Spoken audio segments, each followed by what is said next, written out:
The work I'm bringing to you today is Mission Supremacy. It's a story where the protagonist is a failure who suffers bullying from these boys here. They're watching a story on their phones where the main character also faces bullying. What a coincidence! It almost seems like we're talking about the same story. However, the boys say the story is boring because the bullied boy suddenly gains powers. Little do they know history is about to repeat itself. So they take out their frustration over the webtoon being bad on our protagonist, of course. Then they leave the boy lying on the ground. At that moment, Johnson feels like a complete failure. He starts to think that life could be like a webtoon. They could get a mission system window and become powerful. But soon the protagonist is going to realize that his life actually is a webtoon. That made me think, could our lives be a webtoon too? Then, unexpectedly, Johnson says, mission window. He begins to shout repeatedly, mission window, mission window. But it seems like something like that is impossible to happen. Or is it? Then, surprisingly, a mission window opens for the boy. Before I go to sleep tonight, I'll be shouting mission window too. If the neighbors don't call the police, that's a win. Back in the classroom, the protagonist is staring at the status window. I would have already clicked on the mission window when he was sitting on the street earlier. Our protagonist is wasting time at this moment, and when he finally decides to press yes, his finger slips through the mission window and lands on the belly of this girl. And what a beautiful girl. Afterward, our protagonist is incredibly embarrassed by the incident. Then the girl immediately tells him that this is harassment. Kim tries to explain himself but gets slapped across the face. Unexpectedly, the girl then tells him to go buy her some food. Wait a moment, because what I'm thinking, the girl will start blackmailing him right then. And that's exactly it. At this point, the girl starts mentioning her 20,000 followers. I think we can already bury the protagonist. When he asks her for money to buy her food, the girl insults him and says he should pay and consider them even. For him touching her, to be honest, I think he got off easy. This could have caused a lot of trouble for Johnson, touching the girl's belly. We all know where this mess could end up, so the protagonist quickly goes off, sadly, to buy her food. On his way, he gets punched by the chubby guy. Our protagonist can't catch a break, even when he's already buried in problems. Then the chubby guy pretends to be concerned about him. It's almost pitiful for Johnson. He even gathers a bit of courage to say that someday he'll beat them up. But all it takes is for the chubby guy to make this face like he's about to beat the protagonist, and he apologizes right away. As Goku would say, he's a loser. And the most incredible thing of all is that he's like a lion when arguing with his mom. His mom is a very calm person.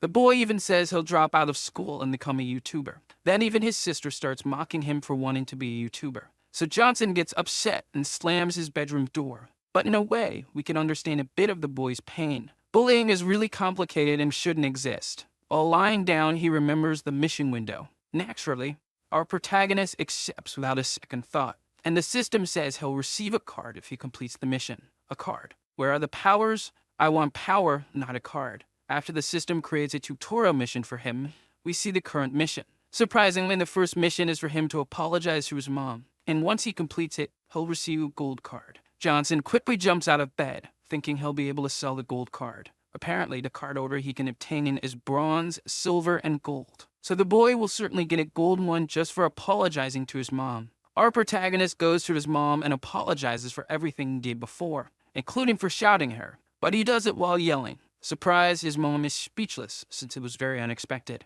Knowing her brother, his sister says he's probably gone crazy because he never apologizes to his mom. However, the boy completed the mission, and he earned the gold card for completing it. So when Johnson speaks, revealing the card, the grand, magnificent gold card appears. On the card, it says, consumable card, grow 3 centimeters. Literally, the boy will grow 3 centimeters in height when he uses that card. In other words, the card grants the powers I mentioned earlier. And after he uses this card, it will disappear. Imagine if it were a card to grow 3 centimeters of something else. That would be a diamond card, the dream of men. Our protagonist accepts the card and runs to the kitchen, calling for his mother. The boy excitedly tells her that he grew 3 centimeters. Yesterday, he was 1.68 meters, and today he's 1.71 meters. However, there's a catch. This card was a tutorial. The next ones will probably be much harder to complete. And the system even shows how many cards he has at the moment, which is 0, because he just consumed the only one he had. Then, unexpectedly, his mother also apologizes to him,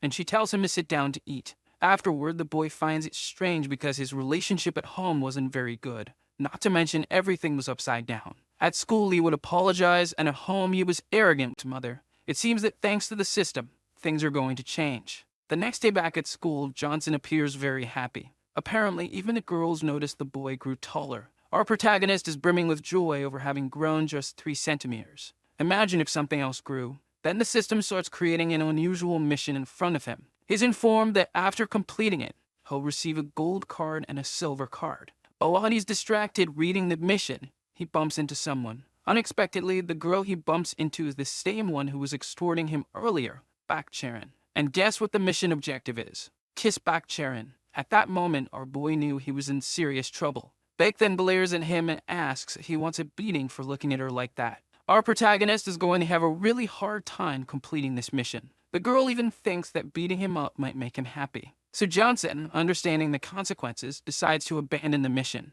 However, giving up could bring worse consequences than just getting beaten by a girl. Then the system informs him that if he gives up, he'll lose all previously earned rewards, and the mission window will never appear again. And as Johnson begins to think he'll go back to being a garden gnome at 1.68 meters tall, he concludes that he can't give up. And if you're 1.68 meters or shorter and feel offended, feel free to bite my shin. Just kidding. You'll barely reach my calf. But there's one more thing. The boy must complete this mission by the end of the class. Specifically, when the bell rings to go home. All jokes aside, look at this girl. She's way out of our protagonist's league. So he starts freaking out, saying kiss, kiss out loud in the classroom, until he hears someone say it to him. Do you want a kiss? The protagonist asks if it's for real. At that moment, our boy gets all excited. But it was just his weird friend mocking him. Actually, Johnson calls this guy Yakuza. I'm not sure if it's because of his looks or if that's actually his name. Besides, he apparently took a beating from the boys too.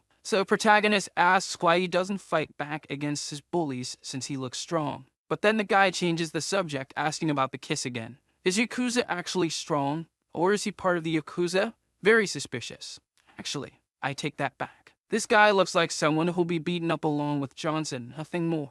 And about the kiss, the protagonist asked his friend what he would do to get a kiss from a girl. Then Yakuza responds, saying he'd be honest with her. But that would never work in Johnson's case. The most he'd get for being honest would be a punch right in the nose. So Yakuza suggests that he pay for the kiss. The protagonist gets excited, but I think that would be worse than being honest. So he scraps that plan. For him to kiss someone, he'd have to be alone with this girl somewhere, and thinking it over. There's only one place where she'd be alone. That would be during physical education.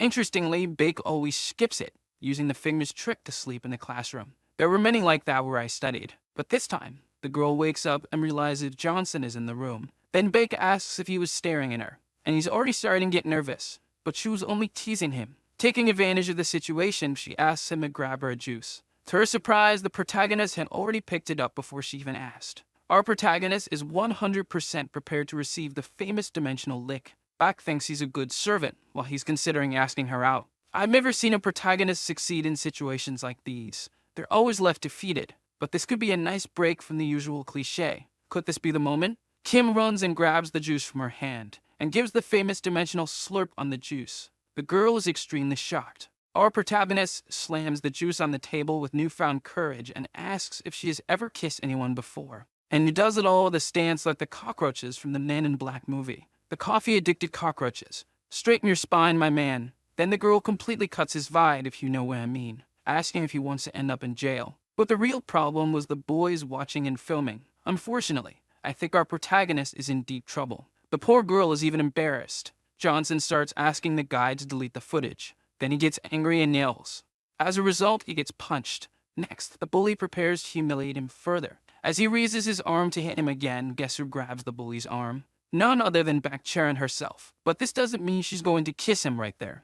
Unexpectedly, the bully obeys. Sarcastically, he leaves with his group saying he didn't film anything. This seems like evidence to be used in the future. Stay alert, girl. Before leaving, the girl even advises our protagonist. To the boy's surprise, she tells him to go home and rest instead of just getting beaten up. She's not as mean as I thought. Maybe in the future, Johnson will have a chance with her. But that's only in the future, because right now, the protagonist is at home crying like a child. The guy regrets even trying. Hang in there, soldier. Life has its twists and turns. Sometimes they're only there to make you feel worse. We really can't have everything in life, but that's okay. Still, our protagonist ended up at a disadvantage. No car, no kiss, no glasses. It's not easy for this protagonist.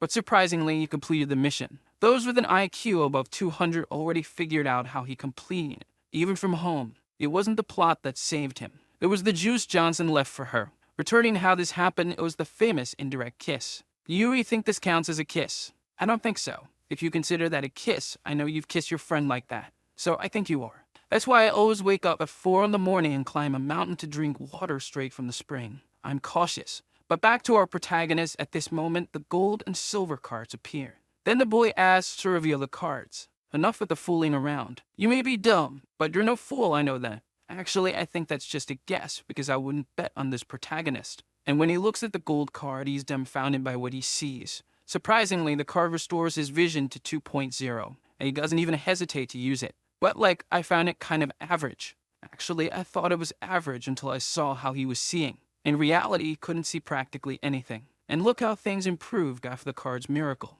The guy is ecstatic. But then he remembers he has another card up his sleeve. If you catch my drift, it's not up his sleeve. It's in the system. Even though it's silver.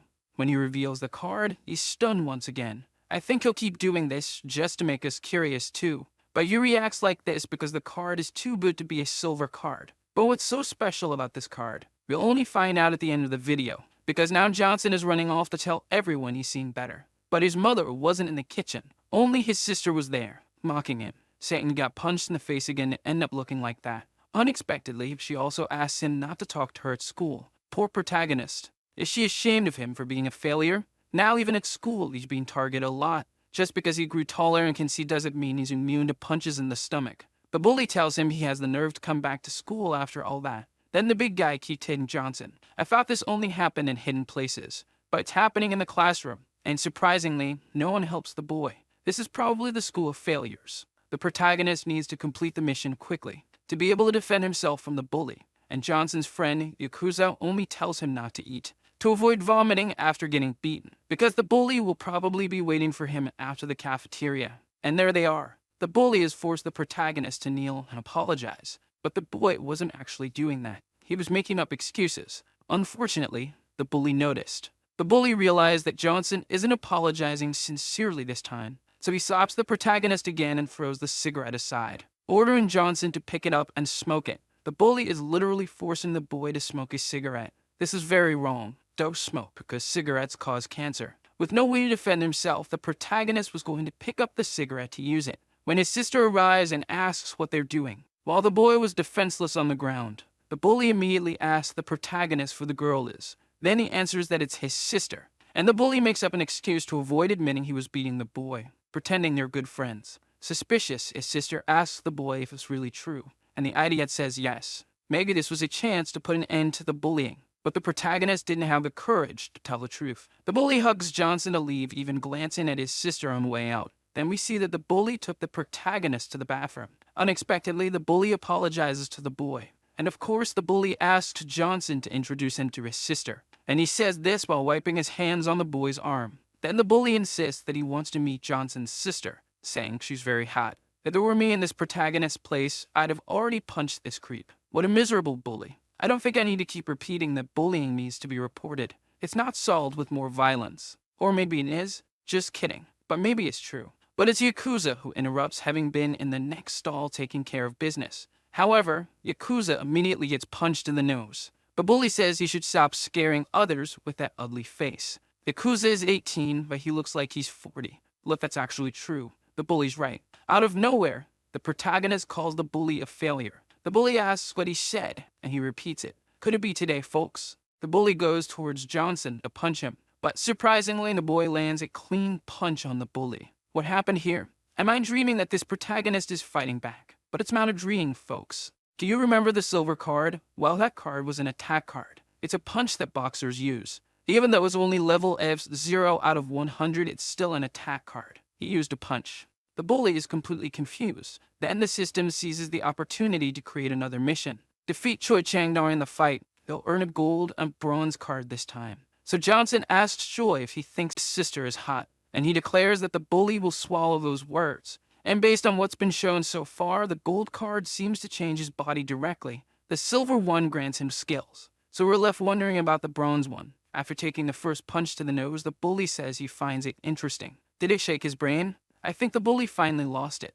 Even the protagonist is confused by Choi's reaction. Then Choi says that Johnson must have learned that on YouTube and wants to fight. That's how it works. Before the guy finishes talking, the protagonist unexpectedly lands another punch on his nose. Stay alert, man. He caught you off guard. Then Choi starts going into shock, wondering where Johnson learned that. Next, the bully charges at Johnson, furious. But the protagonist stays focused and lands several punches on Choi, leaving the guy unable to move. And guess what? The protagonist not only beat Choi, but even sat on him. That sounds kind of Rome, actually. But mission given is mission accomplished, folks. Yakuza keeps asking if Johnson finished Choi off. And suddenly, Yakuza grabs his friend's hand and says they should get out of there. Then the two of them head to a small house, because Choi's friends will probably come after him, since bullies never go alone. They're always in those little groups. So if protagonist imagines he'll be beaten up during the break, I don't think he's wrong to think that way. While Johnson is explaining himself about boxing, he receives a notification.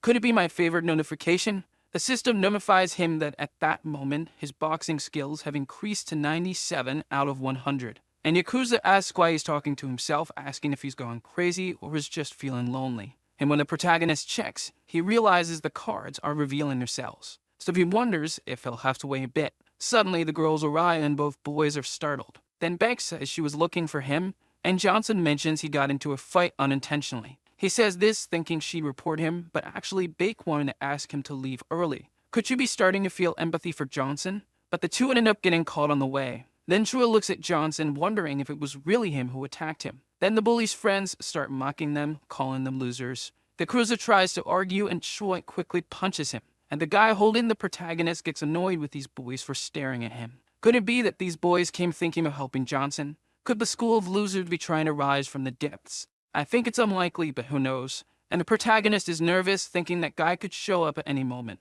Guva Jun, the student who, when he first arrived at school, beat everyone up. And speaking of the man, look who showed up. Ever heard of not saying his name or he'll appear? There's your proof. The guy is happily telling him that the bully is knocked out in the bathroom. Before even finishing his story, he looks into Hajun's face. Then he starts thinking about life. How good it was to have lived so long. Then Hajun asks who Cho Changdong is, and unexpectedly, he confesses. Obviously, Hajun also asks Johnson if Changdong hit him. So the protagonist says yes. Then Hajun tells Johnson to lift his head and asks if he really fought with Changdong. The protagonist answers yes. Then Hajun asks why Johnson fought with Choi. And Johnson responds that the bully spoke badly about his family. Liu Jun finds it interesting and asks if he's actually good. And he asks Johnson to show him right then and there, because people told him that the protagonist was good at boxing. So the guys start getting excited. Meanwhile, Yakuza is sad because everyone thinks Hajun and Johnson are about to fight. Then the protagonist says he knows nothing about boxing. The guy asks if they'll show him or if he'd prefer to get beaten up right there.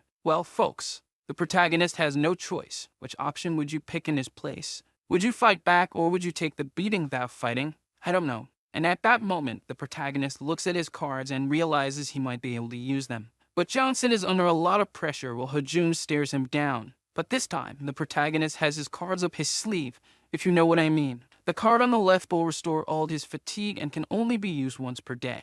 But will this card disappear after use? Because if the card stays in the inventory, it's reminding me of a certain technique from a certain someone. I don't know anything. As for the bronze card, it raises his voice. It could have raised something else, but not this time. Honestly, I find this card pretty useless. If he raises his voice during a fight, it's likely the guy will get mad and beat him up. And that's exactly what the protagonist is thinking at the moment. While Hajun keeps insisting that Johnson show his boxing skills, poor Yakuza has already lost hope. And since there's no other choice, the protagonist takes a swing of Hajun, and surprisingly, the guy dodges effortlessly. Then Gu makes a face as if he's playing around on the playground. Our protagonist starts to panic, because let's be honest, Hajun was incredibly fast. Next, Johnson makes several more attempts to hit Hajun, but he can't land a single blow. Then, to Johnson's surprise, Hajun decides to show off his agility by hitting him with a punch. What a shame. Oh my goodness. And he's out 2 hours later. Ken wakes up completely disoriented after a while, because that single punch Hajun threw knocked him out like a baby.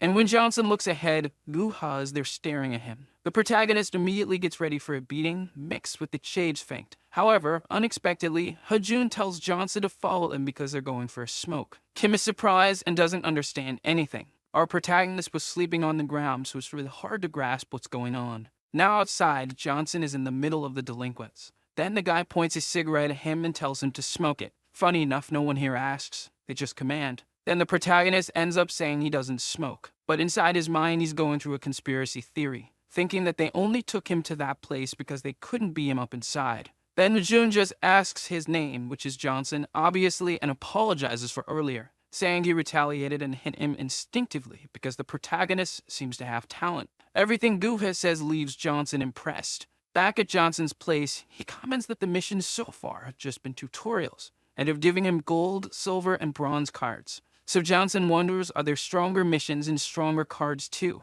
Imagine the abilities superior cards could offer over gold. It must be really overpowered. The next day at school, Johnson and his Yakuza friend are scared, thinking the guys might come after them. And suddenly, someone calls out to Johnson. Unexpectedly, the chubby guy shows up, saying he looked for him everywhere, and the protagonist quickly gets up, ready to fight Choi. But Choi just tells Johnson to go to where Hajun is. It seems the chubby guy turned into a messenger after getting beaten by our protagonist. Well, folks, seeing the school leader doesn't sound like a good idea, but if he runs now, he might as well never come back to school. So Johnson gathers courage and goes there. And there's Hajun, along with the whole crew, as always smoking a cigarette, which causes cancer. The guy immediately tells Johnson to sit while the girls are whispering, until someone calls for him. To our boy's surprise, it's the possible future girlfriend of our protagonist worried about him again. And someone asks the protagonist to sing a song since they're at karaoke. So Johnson decides to use that high-pitched card and starts singing. And everyone begins to be impressed by the boy's talent. I start feeling secondhand embarrassment. Even Hajun is impressed.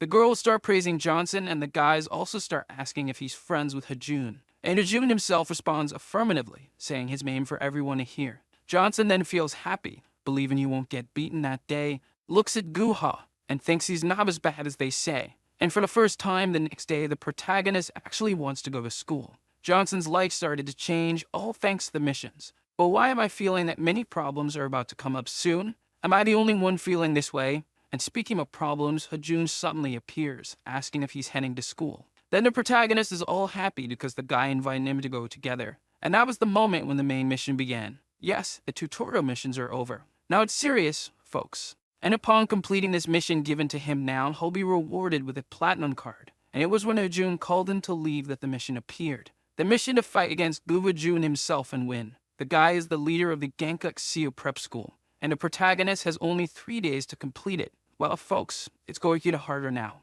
And besides the main one, this system activated a secondary mission for him. A mission where he can earn more cards from now on. But for that, you'll have to like the video.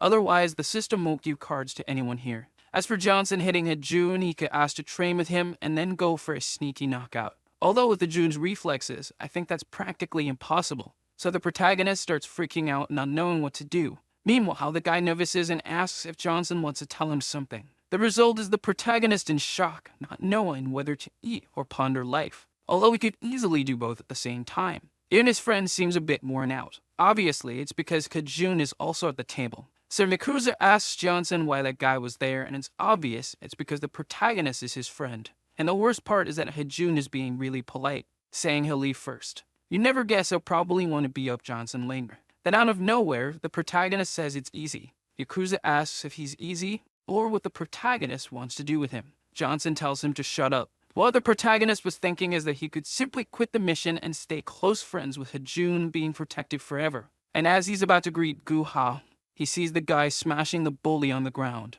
While Choi is taking a beating and apologizing at the same time, Hajun seems unfazed. The poor protagonist can't believe what he's seeing. The one who has to rub it in his face to make him understand is his maybe future girlfriend, Bakcharan. The girl who can barely cross her arms. Just look. And she tells him that the guy is getting beaten up because he hasn't been paying them recently. Kim knows this well, as he's one of the ones who pays, or used to pay, the most. And all that money goes straight into Hajun's pocket. So she warns Johnson, saying that since the guy has been nice to him lately, he should know what kind of person Hajun really is. And when the protagonist looks up, there's the guy smiling and asking how long he's been standing there. From a look on his face, you never guess he was just beating someone up. The protagonist says he just arrived and has something to ask him. So Johnson asks Hajun why he's being so nice to him. Surprised, Hajun asks what he's talking about. Then Hajun says it's because Johnson is really good at boxing. Then Gu says that before meeting the protagonist, everyone else was like insects to him. No one had any strength. At that moment, Johnson had that thought again.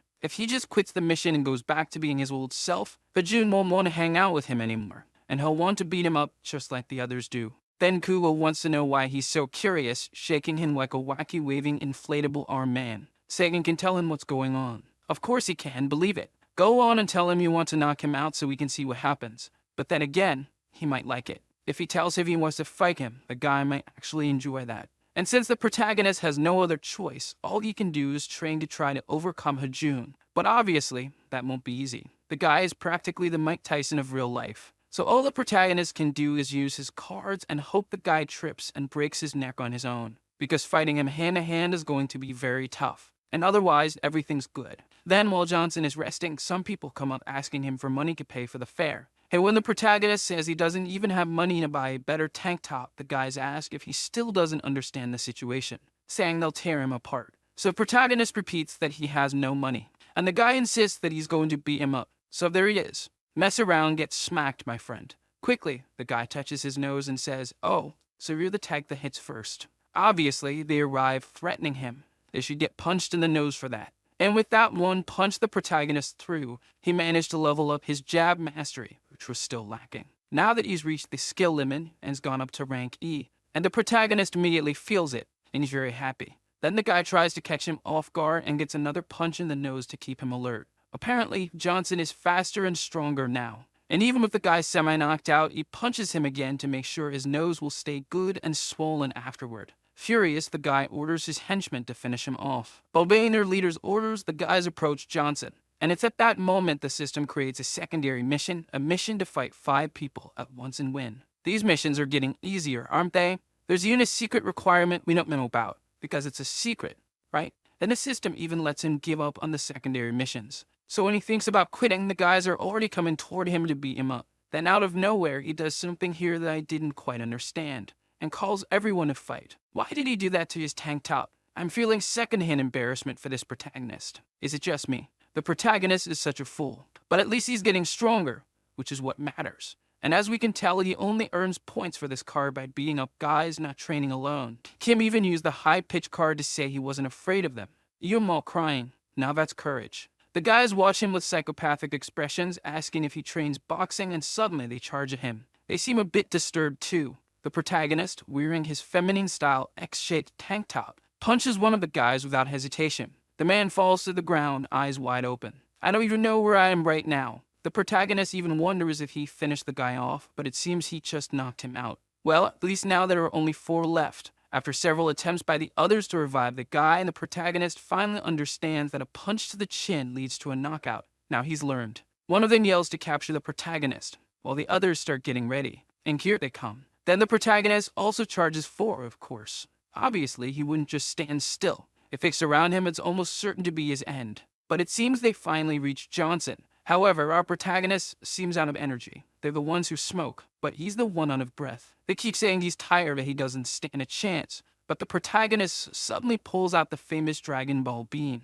Old school fans will understand. Then Johnson swallows it without even a glass of water, just like that. It's the famous recovery bean. It was that silver card he kept next to the high-pitched one. It finally came in handy. Then the first of the clueless guys charges at Johnson. The protagonist throws a powerful jab at him, dodges forward, and lands 5 more jabs. The opponent is left confused, wondering, wasn't this guy tired? Now it's too late to complain, you idiot. Especially since the second guy has already been knocked out and defeated. Well, we have to admit, his tank top still looks strange. I'm still trying to understand why he did that to his own clothing. And honestly, I'm almost afraid there might actually be a logical explanation. Like I twisted the tank top to keep it from falling. Oh sure, now that 2 of the 5 idiots have been defeated, they're finally starting to worry. Isn't it a bit late for that, guys? Suddenly, the protagonist charges at them, shouting. He lands a punch on the first guy's chin, then the second, and finishes with a chin hit on the third. It's always the chin, so he defeated all 5 at once. Our protagonist is relentless. And in the midst of all this, that secret objective was achieved. He defeated 5 guys without getting hit. The system even congratulates him for it, and it's not even his birthday. Look how impressive that is. And by completing the secret objective, he'll receive an additional gold card. 2 more cards in a side mission. At this rate, the protagonist is going to get strong quickly. There's no other way. Even he understands he's lucky. That's right. Just the fact that the system appears for him already makes him lucky, my friend. And there he goes with his X-shaped tank top, requesting the card reveal. As always, his expression makes us extremely curious. It's impossible to tell if the card is amazing or total fraud. The protagonist always makes these expressions that confuse us. The next day at school, there's little time left to finish his mission to defeat Hajun. So Johnson is pensive. Actually, he's completely nervous. Right now, he has 4 cards: high pitch, recovery bean, and 2 more we still don't know about. They keep making it suspenseful. But is that enough to face the monster? Now, he has no choice. If he fails, he'll go back to being the loser who got beaten up by everyone.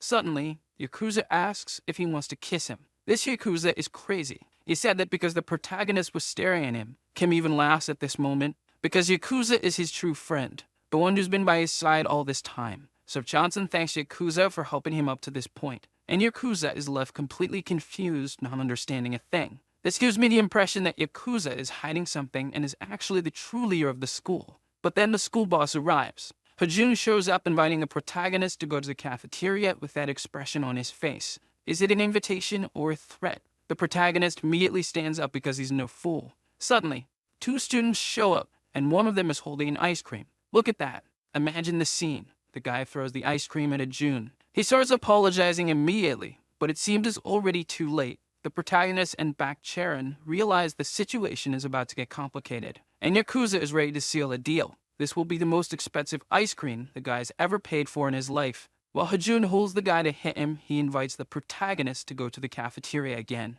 However, the protagonist asks him to stop. Let the guy go, or we're going to fight. And look at that, the protagonist finally got some courage. Or he's gone crazy, that's also an option. Hajun calls in by name and asks if he knows what he's doing. So the protagonist replies, "Of course I do, you idiot.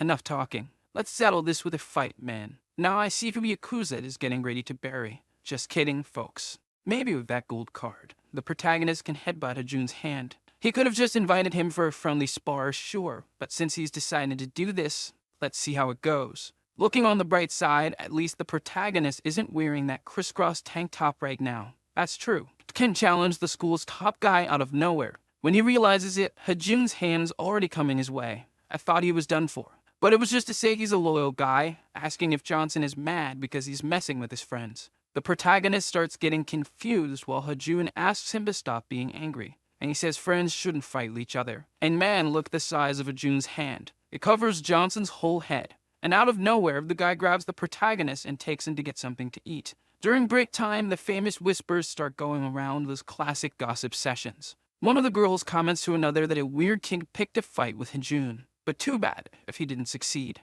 However, no one expected Hajun to apologize. They thought Hajun would have skinned the protagonist alive. That's why the protagonist is sad. Yes, he's sad he didn't manage to start a fight. Yakuza tries to console him, but the mission is about to expire. It's hard for the protagonist not to feel down. It's like Samson's about to lose his hair, you know? And Yakuza asks why he's feeling this way. The protagonist says it's because of Hajun. And suddenly, someone calls him. Obviously, it's the brunette who can't stay away from our protagonist. She arrives asking if he's trying to pick a fight with Hajun, and he says he doesn't know. Now it's his turn to ask her. He quickly asks why she's hanging out with Hajun, considering she helped him with Choi Chang-do, told him about Hajun, and helped him other times. And come to think of it, she doesn't bully the weaker ones. In short, she must be a good person. And we agree she's actually a really good person. Her response is that it's comfortable being around the guys. And the protagonist says it's the same for him. Then she cuts him off, telling him not to cross the line because she's giving him some respect. And before he realizes it, the protagonist is already drinking her juice.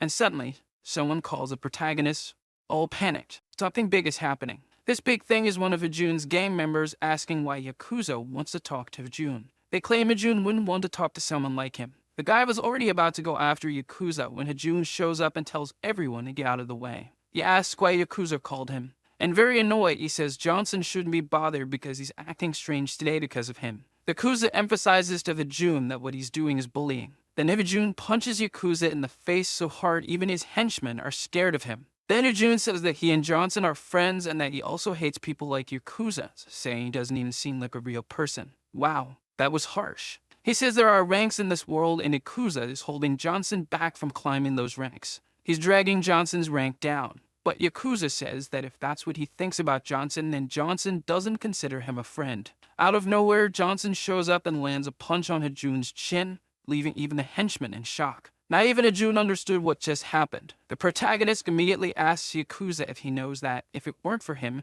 he wouldn't have survived this unbearable school life. Of course, the rumors have already spread far and wide. They ran through every classroom, shouting that a fight was happening outside. Quickly, a crowd gathers to watch. But they're all saying this won't be a fight, it'll be a massacre. Everyone's there to see the showdown. Yakuza, the protagonist's brunette crush, Miyu and Hajun, asks if Johnson really wants a fight. After all, until then he thought Johnson was his friend. The protagonist says he's going to make things very clear from that moment on. The only friend he has is Yakuza, and he even dropped a son of a bitch at the end just to make it clear he was mad. He's confident he'll beat Hajun because his gold card gives him extra strength for only 5 seconds. So he declares he'll take down the guy in 5 seconds. Oh, that was a dumb move. He should have used that card on the first punch he threw. Hit him until he won. That's how he would have won. Now he missed his chance, gave the lion an opening, and will have to endure the hits. And the worst part is that Hajun genuinely thought he was his friend. But that superior attitude doesn't mix with friendships. But as we see, this fight isn't happening in the arcade, folks. You think a protagonist can win this fight playing fair? The protagonist now claims he'll win the fight in 5 seconds. So everyone thinks he must have some kind of problem. And the troublemakers start saying today will be his funeral. I think so too. Look at Hajun's size next to Johnson. It's not going to end well. But it's obvious that the protagonist prepared for this. He comes in throwing a punch at Hajun's face, leaving Yakuza impressed. The protagonist's future girlfriend too. But the problem is he missed the hit. Hajun even comments that the 5 seconds he mentioned have already passed. Everyone is amazed, saying it felt like watching a boxing match. They're more impressed that the protagonist, who was once a failure, is now a failed boxer. A bit of an upgrade, right? That's true. The people in the crowd say Hajun can't fight back because the protagonist just keeps moving forward and hitting non-stop. But I don't think that's what's happening here. The fools there start panicking, not knowing what to do if Hajun loses. But Hajun losing to such an exhausted protagonist is almost impossible.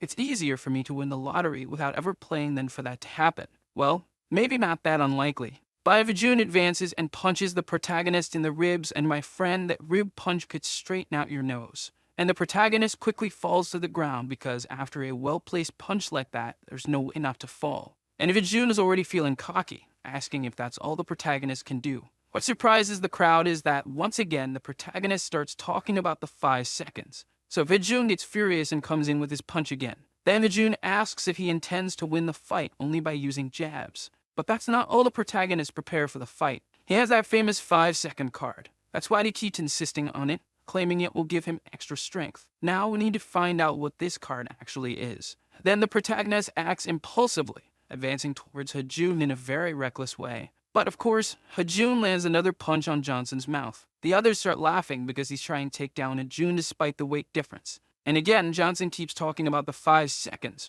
charging forward fearlessly once more. Again, Hajun strikes him. Hajun can't even comprehend what Johnson is trying to do, and he keeps charging forward, taking hits repeatedly. Finally, he manages to get close to Hajun. When that happens, he takes the Dragon Ball pill to restore his physical strength. However, during this process, Hajun starts getting extremely irritated as the protagonist is clinging to him. Others try to intervene to break up the fight because the situation is getting serious. Hajun states that he genuinely wants to finish him off at that moment. When Hajun tries to push the protagonist away, he can no longer do so as Johnson is glued to him, having finally used the additional strength card. The card itself is simply a card that grants the protagonist 100 kilograms of strength, bringing his total to 156 kilograms. However, we have to admit that this scene of him clinging to Hajun is quite strange. I think the guys start getting surprised because they see the protagonist lifting Hajun off the ground. With his current 156 kilogram strength, he lifts his opponent and slams him onto his back on the floor.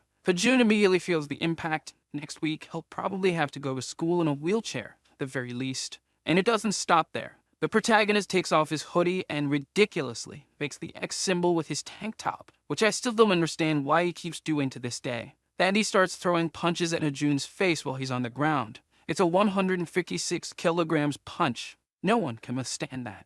And with Hajun, it was no different. The protagonist begins a sequence of very powerful punches to Hajun's face until the extra strength card effect wears off. After all that, Hajun finally loses. Our protagonist, wearing his X-style tank top, achieved victory. Mission complete, folks. And no one believes it, not the brunette, not Yakuza, not me, not you, absolutely no one. When it shows that he earned the platinum card, he shouts, immediately requesting the card reveal. He actually defeated the school's leader in a fight. Its protagonist is impressive. He just didn't need to make that ridiculous X symbol on his tank top. But aside from that, all's good. Now we just need to find out what power this platinum card will have since the gold ones were already unique. After that fall, Hajun must still be in the hospital. They say that after the humiliation he faced in front of the entire school, they wouldn't want to go back either. After all, he lost to none other than the school's biggest loser. It's true. And someone shouts for them to stay quiet because the new leader is passing by. Then he realizes who the leader is, and it's the loser protagonist strutting stiffly down the hallway.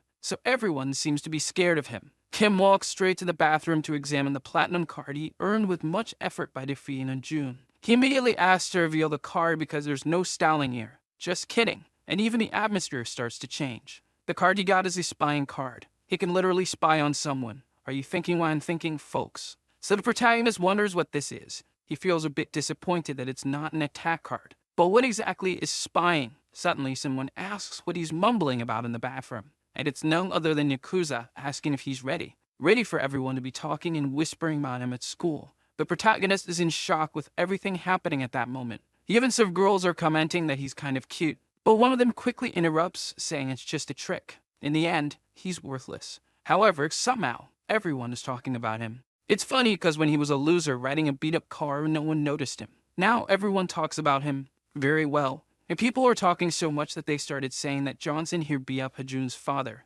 How absurd. Could you imagine Johnson beating up the guy's father? Makes no sense. But the worst part is that this actually happens in real life. People exaggerate the story 30 times over. And the rumors about Yakuza are that he's the son of a Yakuza member and 48 years old. How absurd. I might believe the 48-year-old part, but as for the Yakuza bit, that's hard to believe. And according to the students, they fought for 3 days and nights to take over the school's leadership. But now the guy is walking upside down until he headbutts someone out of nowhere. And that person seems huge. This guy wants to know if he knows any Johnson who beat up Hajun. The protagonist, scared, immediately says it's him, Johnson. And suddenly, everyone bows wildly. I say wildly because it's surreal. Our protagonist, as always, is in shock, not understanding what's happening. But obviously, it's because he's now the new leader of Ganbuk-seo High School. And the protagonist, still a loser at heart, starts saying that he's not the leader, that they shouldn't be bowing to him, and that they should leave. So the guys are disappointed because they want to be led by the protagonist, and they walk away disappointed. The protagonist asks Yakuza what's going on. Yakuza explains that he was Hajun's subordinate and now seems to want to be his. But why would people want to follow him? Once again, Yakuza responds that it's probably because they want the schools to unite. If you look at the map, they're separated now. And Hajun, the former leader, didn't want to unify them. So in a way, they want to use the protagonist, the failure, to bring it all together. Of course, the protagonist doesn't want to get involved until a new mission appears for him. The mission to rule the Gangbuk schools. And it seems there are 3 stages to this mission. The first is to recruit a first-year student from his school. Wow, the system has its eyes on him. We'll still find out what the reward is, right? And as always, to complicate the protagonist's life, you can't quit. If he does, he'll suffer. So he already starts feeling the pressure, as if he loses the talents he's gained, he'll go back to being a failure. More of a failure than he already is. Because even with talent, he's still a failure. Imagine without it, you get me? And he quickly starts calling the others idiots. He was only testing them. They weren't supposed to leave. The older one even gets emotional. I think this guy has some obsession with the protagonist. And the protagonist, with the most annoyed expression ever, declares that he's taking over the school leadership from that moment. The guys get all excited, but of course, a tear rolls down the protagonist's face because he knows he's in deep trouble. And back in the classroom, the protagonist feels a chill in his stomach. He knows he can't panic because it's exactly in these moments that missions backfire on him. And by the way, check out his big platinum card. He needs to test it on someone today. However, the concept of spying is very vague. It's hard to tell exactly what that means. Suddenly, his featured brunette shows up, asking what he's doing and if he really is the new school leader. And the protagonist tries to explain himself until she gets all serious, asking why he's looking at her like that. She starts questioning if he's crazy, and out of nowhere, he says, spying. She's like, what kind of crap is this dude? But obviously, he's using his ability. He's spying on Baek Charon, which makes her feel all embarrassed. But here's the thing, is he spying the way I think you think we're all thinking? Yeah, the protagonist a bit of a sneak. But it seems it wasn't the kind of spying we were imagining. When he uses the spying ability, what he sees are the person's abilities. He kind of visualizes her stats, you know.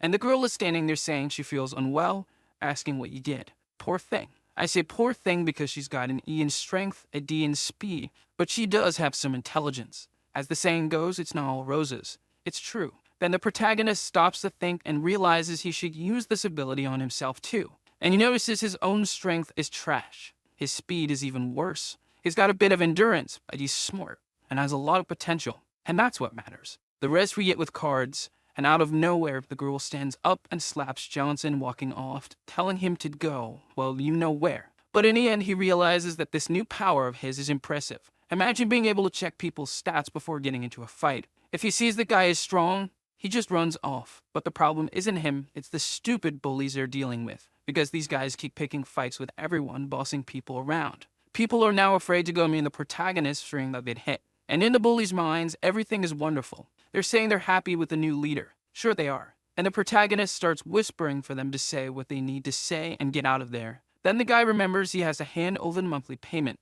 The protagonist starts questioning the blood on the envelope. The guy says it's from the first-year students. The guys were beaten to get the money. But if the protagonist doesn't want it, someone else will. Check out Yakuza pocketing the money. Yakuza's record is just getting longer. The guy's a loan shark now, punched the principal, and is the son of a Yakuza. What else can we add to his resume? And as the protagonist keeps refusing the money, the guy starts thinking he's turning it down because it's too little. I have a feeling the first-year students are going to get beaten up even more because of this. But the protagonist just wants them to leave. And out of nowhere, the protagonist decides to use the spying ability on that bully over there. And guess what? The guy's actually smart. I didn't see that coming. He also has average resistance, strength, and speed. But the potential? He'll be living under a bridge. The guy even blushes a bit. But I think this time it's because of the abilities the protagonist used on him. The girl reacted the same way, or maybe he's just crazy. The protagonist was already leaving when the guy mentioned an initiation ceremony. And guess what? Again, the main mission has been updated. That's right. Now he has to do the initiation ceremony. Wow, man. And there's no choice. He'll have to do this ceremony. On one side, the guys, and on the other side, more guys, obviously. And there's our protagonist. And everyone is bowing to him. Of course, alongside him is the co-partner of the school's grand leader, the guy who even intimidated the principal, Yakuza. The protagonist simply stands up and says he won't participate in that nonsense anymore. And Yakuza is sitting there, acting all high and mighty. The bully is trying to explain how they'll take over all the schools. I'll summarize it because even the protagonist didn't want to pay attention. Imagine us. Basically, there are a bunch of psychos in the schools. In every school, the leaders are insanely strong. And the bully's idea is to unite Gangbuk, so they won't be swallowed by them. While the protagonist is asking if they can't just swallow each other up, Yakuza is there, asking the guys for water and making them fetch it for him. He sure knows how to take advantage of power. And no, the guys can't swallow each other up because they're currently watching this school. They heard about a guy that walks around with an X-shaped tank top who goes around punching everyone. No way he's being recognized for that ridiculous X-shaped tank top he wears. Even the protagonist gets annoyed at this. But the guys only know about it because the delinquent himself is spreading these rumors. Who needs enemies when you have allies like that? The protagonist gets very annoyed and tells the guys to stop following him. And the guy's still there, asking if he'll be going to the Gangbuk meeting. The protagonist says he won't, that he has more important things to do. And already back at the protagonist's apartment, here's the important thing he had to do. Yes, he's selling K-pop. And while he's happy with that, he's thinking about the meeting. And out of nowhere, his sister arrives home, cursing him out like crazy. Because she said at school she's only known as the sister of a school's leader. Wow, now the news is spreading far. The protagonist tells her to relax, that he's not going to that Gangbuk meeting. The girl doesn't even know what he's talking about, but says that if he goes, she'll tell their mom. Look at that, a real tattletale. But the protagonist is very happy that his life has finally returned to normal. But I don't think it'll be for long, protagonist, because little by little, we're seeing his future rivals. This guy was beating someone up as the #1 of Gangbuk Dawn High. His name is Hanno Jatar. Yeah, that's about what I got from his name. And this guy here who's not beating anyone up, just casually bowling from Gangbuk Mam High, is named Douglas. I gave him this name because he looks like a Douglas, right? Doesn't he? And on the beach, where the bully is thinking about the protagonist, wondering if what he said was another test for him, he gets a call. Yes, man. It's the protagonist saying he'll attend the Gangbuk meeting. The system forced him again. The protagonist has become a hostage to the system. Maybe it would have been better if he just stayed a loser. But look on the bright side. This time, the reward is juicy. A gold card and 10 bronze cards. He'll probably even learn ballet with these cards. And to me, the protagonist has been acting like Yakuza lately. The guy's clever. No doubt about it, he's using the protagonist's henchmen to fetch water and do other things for him. The protagonist needs to use the spying ability on him to see if he's got an A in intelligence, because this guy's a genius. And the one who's going to arrange the meeting for him is the crazy delinquent. The guy who's probably going to get the protagonist in trouble. and the one who's most screwed in this story is Johnson himself. But he has no choice. He'll have to go back to being the biggest loser. And then the delinquent gives a sly smile, saying he'll set everything up.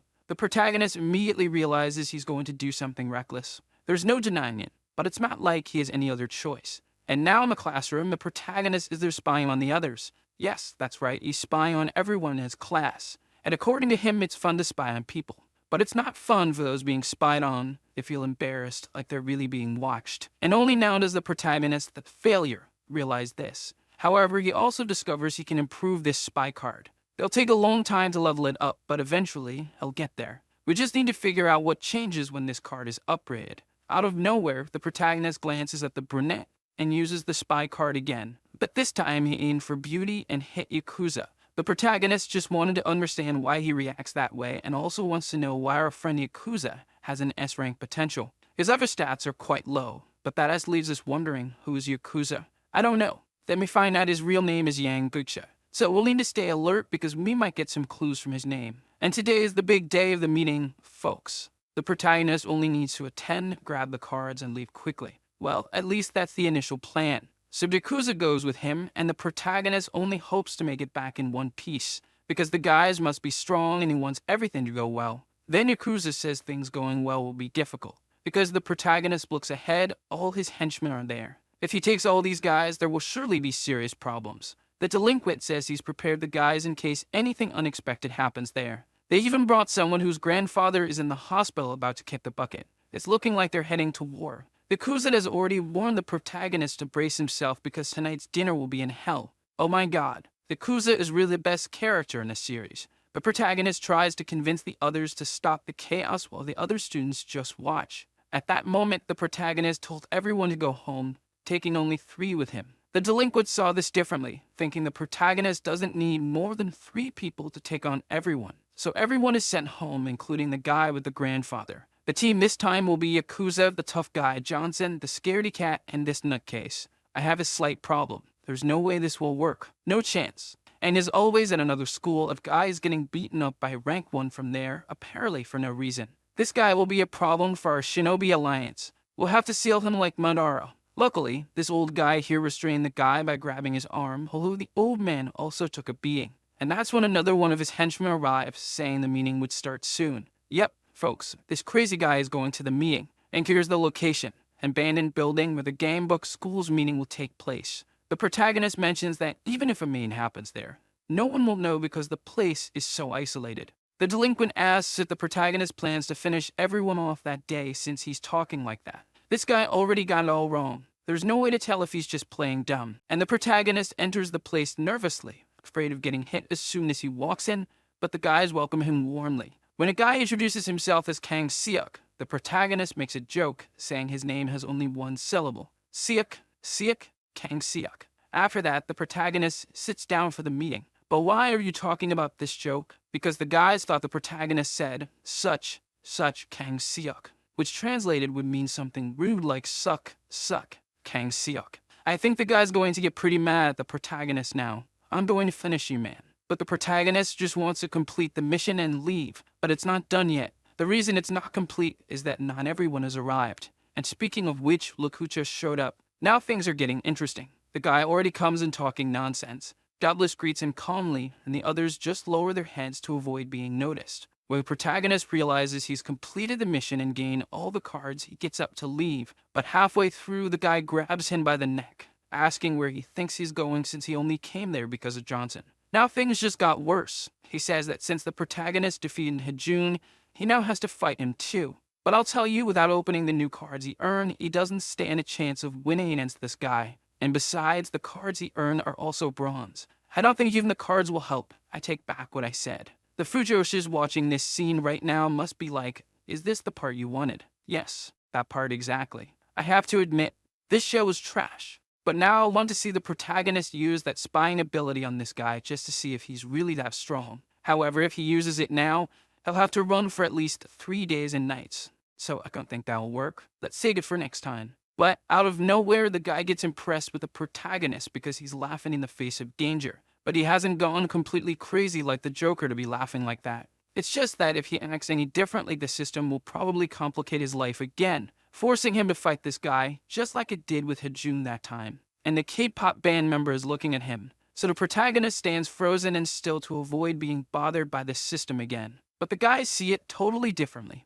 They say the protagonist not only provoked Lollipop Kang Seok, but also isn't backing down from Han No Jatar. They even say the protagonist is studying the guy's movements, looking for his weak spot. Look how I see this scene in just 2 seconds. Alright, I can't take it anymore. But the guys are blinded by Johnson in the tank top. The rumors are only growing and they're getting bigger each time. So much so that last time they said Yakuza beat up the principal. Now they're saying Johnson in the tank top holds other people's families hostage. Look at that.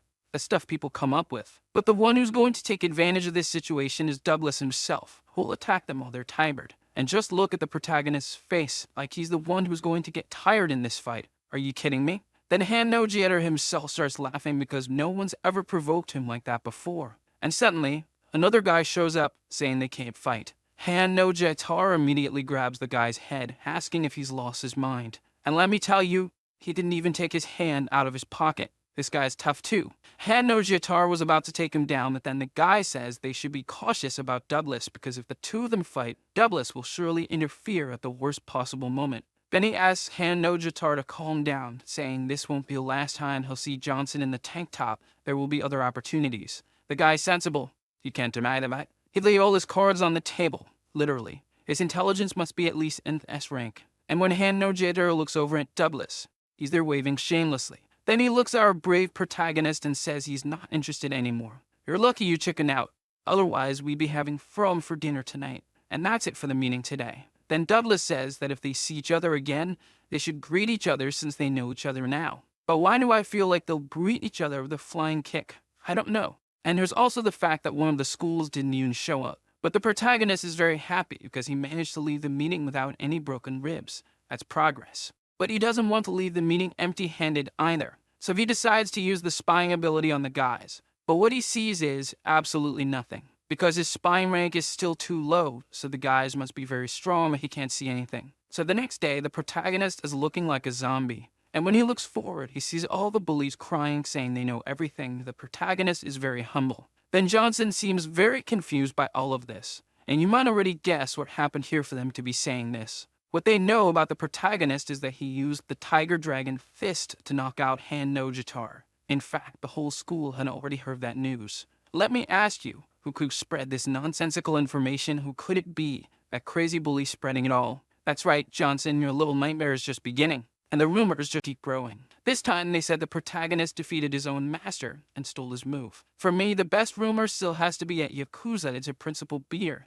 and the son of a real Yakuza. That rumor is the best of all. And since the protagonist is very sick, he heads straight to the infirmary. Johnson has a fever and is full of aches due to stress. And this is the protagonist before remembering he has cards to open. And this is the protagonist after remembering he has cards to open. He's miraculously cured now. And look at the huge number of cards he has. So he goes straight for the gold card because he doesn't want to waste time. I think I'm the only fool who starts with the least tasty part of the food, saving the best part for last, and then out of nowhere, someone shows up asking for a piece. Right when I get to the best part of the food, the unlucky one asks for a piece. The urge to laugh is big, but the urge to drop kick them is even bigger. It's true.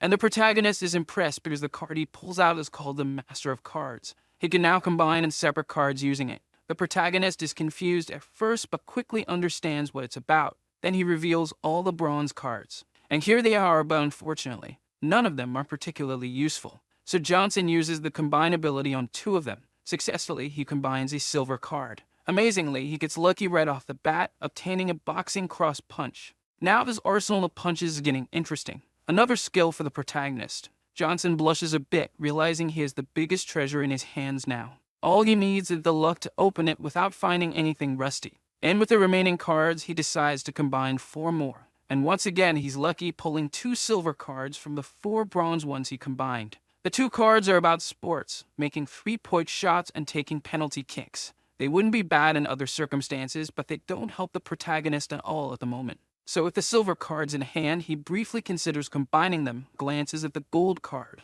afraid of messing it up, and finally decides to combine the 2 silver cards. Amazingly, he gets another gold card, and when he checks it, the card is called Master. Please, its description reads, "How dare A servant answered back. Does this mean the protagonist will start bullying a gang of bullies? The protagonist, as if he didn't care, suddenly smacks himself. Looks like this chapter is about masochism. And of course that slap he gave himself hurt like crazy. But why didn't it have any effect? Probably because he himself. Still, the main mission starts. We just hope it doesn't involve something like beating up Goku, Saitama, or someone like that, because that would be impossible. This time, the mission is to recruit 4 members for his group. By doing so, they'll earn a gold card. But the protagonist is suspicious. There has to be a catch. It can't be this easy. Hey, Yakuza, do you want to join my group? Sure. That easy? And yes, he already has one of the 4 members. And then you see who's coming down the hallway. Of course, the protagonist asks if he also wants to join the group. The guy even drops what he's holding because, in his mind, the protagonist is finally forming a group to unify Gangbuk. This guy is really delusional. Meanwhile, Yakuza is just on his new phone, not even caring about the hallway. But the protagonist's question, if the guy wants to join his group. After kneeling and declaring he'll only call him boss from now on. The protagonist regrets inviting him and leaves with Yakuza. And Yakuza calls him boss, still mocking him. Right. Now it's getting complicated to think about who to invite to the group, as the missions will probably relate to these people. So he decides he'll use the spy ability more to find better qualified individuals. At that moment, as he's deep in thought, someone casts his shadow over him. And it's none other than the protagonist's brunette. Johnson stands up immediately. Not the Johnson you're thinking of, it's him. So protagonist asks what she's doing there. She's there because she lives nearby. She says she's leaving. The protagonist mentions he'll see her at school the next day. But have you noticed how she gets mad at him over anything? Suspicious, isn't it? That's when the protagonist remembers something and calls her back, saying he has a favor to ask. A favor? I thought. It's even when he asks her to join his group. He approaches her and asks if she can slap him. Man, things just got wild. He says it's something he needs to verify physically. But obviously, he wants to test his gold card. But the girl blushes and asks if he likes that sort of thing too. Could she be a masochist, that girl? That's what it sounded like, didn't it? He says he feels like something good will happen if he takes a few slaps. Then, unexpectedly, she asks if he wants her to insult him while hitting him. She really does enjoy hitting people. Look what we've uncovered here in this story. Interesting. No, wait. When she was about to slap the protagonist, someone asks if he enjoys that kind of thing, saying he likes getting beat up. The protagonist was caught in the act. We lost this one. The protagonist asks who they are. Obviously, it's the guys he knocked out the day before. They're back to take revenge on Kang Seok, saying he's no longer with them. But the guy is right there, just speaking in a funny way. But he's there, isn't he? Is that what they meant by not with us anymore? Was the beating so hard that it made the guy go crazy? I don't know. And as usual, a secondary mission starts. Defeat 5 minions and a boss. And the reward is just a silver card. Does that mean it'll be easy since the reward is so weak? I'm not sure because this time the crazies brought someone else along. And that's probably the boss. The guy is Kang Seok's brother who's standing there, a bit nuts himself. And obviously, the protagonist uses the spying ability on him. The guy stands there, saying it's disgusting. Disgusting is this intelligence stat of yours, my friend. The guy's a total idiot. And for his potential, he's probably going to live under a bridge, right? Besides being a bit slow, at least he's got decent strength. But I think even the perverted psycho at school is better than him. And the bully seems to have heard of Johnson in the tank top. So watch yourself, friend. If you already know the guy's reputation, you should either fear or respect him, right? Just as the protagonist is about to say something, someone interrupts him. It's the brunette, trying to lecture the guys, but they don't let her speak. That's when the protagonist decides to step up and help. But on his way, he gets punched, clutching his stomach in pain. The guy says the tank top madman must be a bluff. The brunette is horrified. The noise was brutal. And the funny part is how the guy is holding her like he's sipping tea with his pinky up. But obviously, it's for a different reason, right, folks? The protagonist keeps complaining about his stomach, and when she asks if he's okay, if he's feeling better, the guy is blushing. It seems he activated his card. And out of nowhere, he says it feels great to take a punch to the stomach. The girl and the guys don't understand a thing. In fact, nobody understands. Neither do we. The guy starts saying he's crazy and so on. And then another one goes at him, saying don't say things like that in front of a lady. But look at her face. I think she liked it. The level we're reaching with this manhwa. Things go from 0 to 100 really fast. And the guy starts pummeling the protagonist. And the guy's taking it calmly until his card reaches 5 stacks. In other words, he's taken 5 hits. And the card says something good is going to happen now. The guy asks him what he thinks of his punches. And this good thing that's going to happen is that one of Johnson's attributes will be randomly boosted. You can only see the protagonist's hand coming because his strength just went from B to C. The protagonist winds up a punch from way back and lands it square on the guy's face. This new card of his is Paradise because every time he gets hit, he becomes stronger. The guy is almost invincible now. He just keeps getting hit. I get the reference. The girl is in shock of the protagonist, and the guys are dumbfounded because I think the protagonist knocked out the guy with just one punch. The guy dropped all limp, and that's when the protagonist says he needs to confess something to the brunette. I thought, is he going to confess now? Has he finally gathered the courage? And the guy says he's happy when he gets hit. Man, what kind of nonsense is this? And the girl says he's crazy and ends up blushing. Looks like we found a new way to win over girls. Just go up to one and say, hey, you feel like beating me up today. And the worst part is in her mind, she starts wanting to hit Johnson. And I have nothing more to say. Even the guy says that if that's what he wants, they'll give it to the protagonist. So he is. My middle school mind is never going away. And the worst part is, comparing the two, this is going to be a pretty cool fight. Actually, now the protagonist has made the X with his tank top. So we've lost. Tank Top Johnson versus Park, Kang Seok's brother. Then all the guys rush in like vultures going after a carcass. Because the protagonist knocked out Kang Seok. And Johnson, on instinct, lands a jab on the first one in line. And he starts thinking he needs to run to a narrow spot again. But then he realizes the guys are all in shock saying this is ridiculous. It makes no sense. Because he actually took the guy down with just one jab. Hello, is this the police? There are a bunch of delinquents here. And he claims he was still holding back. This offer is really powerful, isn't it? Why? I don't know. All thanks to the masochism card, of course. And the guys are still in shock when the protagonist calls the brunette, asking her to close her eyes. She's a bit confused, but says there are certain things women shouldn't see. But my dear, that tank top of his looks like it's on backward. It's a real disaster. If secondhand embarrassment could kill, I'd already buried. Really, huh? And yes, she just told him to shut up. All she needed to add was, and who said I'm a woman. Get it? Out of nowhere, someone starts clapping. It's the big guy saying things are getting interesting. Wow, the guy just saw his brother get taken down with one punch and still thinks it's all cool. Yep, the protagonist mentions the guy's endurance is a C, while the other says he wants to see who's the strongest here. At that moment, the protagonist lands a cross punch on him. But then the situation changes because the guy doesn't even flinch. And why is that? It's actually because the protagonist's strength has dropped back down from a C to an E. This happened because he'd gone too long without taking a beating. Yep, folks, it's time for him to get roughed up. The protagonist says he can take it. The guy quickly punches the protagonist in the mouth and then follows up with another one to set his brain straight. The blow was so strong and knocked the protagonist down. And the guy keeps mocking our protagonist until Johnson asks for a timeout. He requests a timeout to check a card that isn't activating, of course. But the other guy responds that time waits for no one. Did he just drop a truth bomb? He almost deserves a higher intelligence rating for that. Just kidding. When the girl sees this, she runs over to help. But the big guy tells her to wait her turn.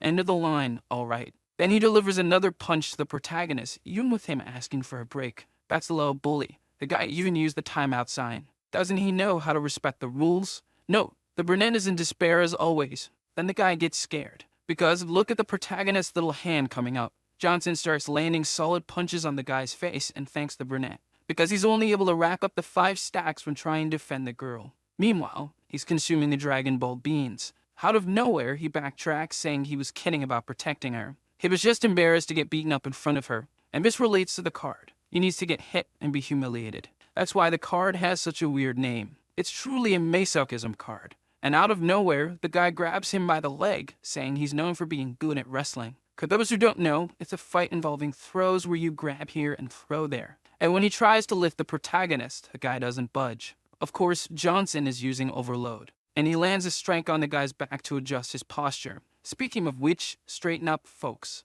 I know some of you are sludged over like a fishing hook. The guy is relentless. And with that added weight, plus the masochism card, I misspoke. The protagonist threw a punch at the guy's face. If the brunette doesn't fall in love now, I think she never will. The two cards combined give him a status in strength and endurance. If he always had this status, it would be totally overpowered. Just like he did with a Jew and he starts doing it with Park, until the guy can't take it anymore. I just didn't understand why the protagonist was so close to the guy. Wow, actually, I think I get it now. He's showing the guy his boss, landing on him backward. Now it all makes sense. With the victory, he completes the mission and will earn the silver card. The next day at school, the protagonist is downcast, thinking about the creator of the system and the death of the goat as usual. Suddenly, he gets grazed by a hit, activating a stack. Right away, he turns to the person and asks, "Can you hit the right side too?" "What?" But the one hitting him is back cheering, calling him useless for doing that and asking why there are rumors that they're dating now. The guy is speechless because he didn't do anything. And others say maybe the rumor that they have 3 kids is also a lie.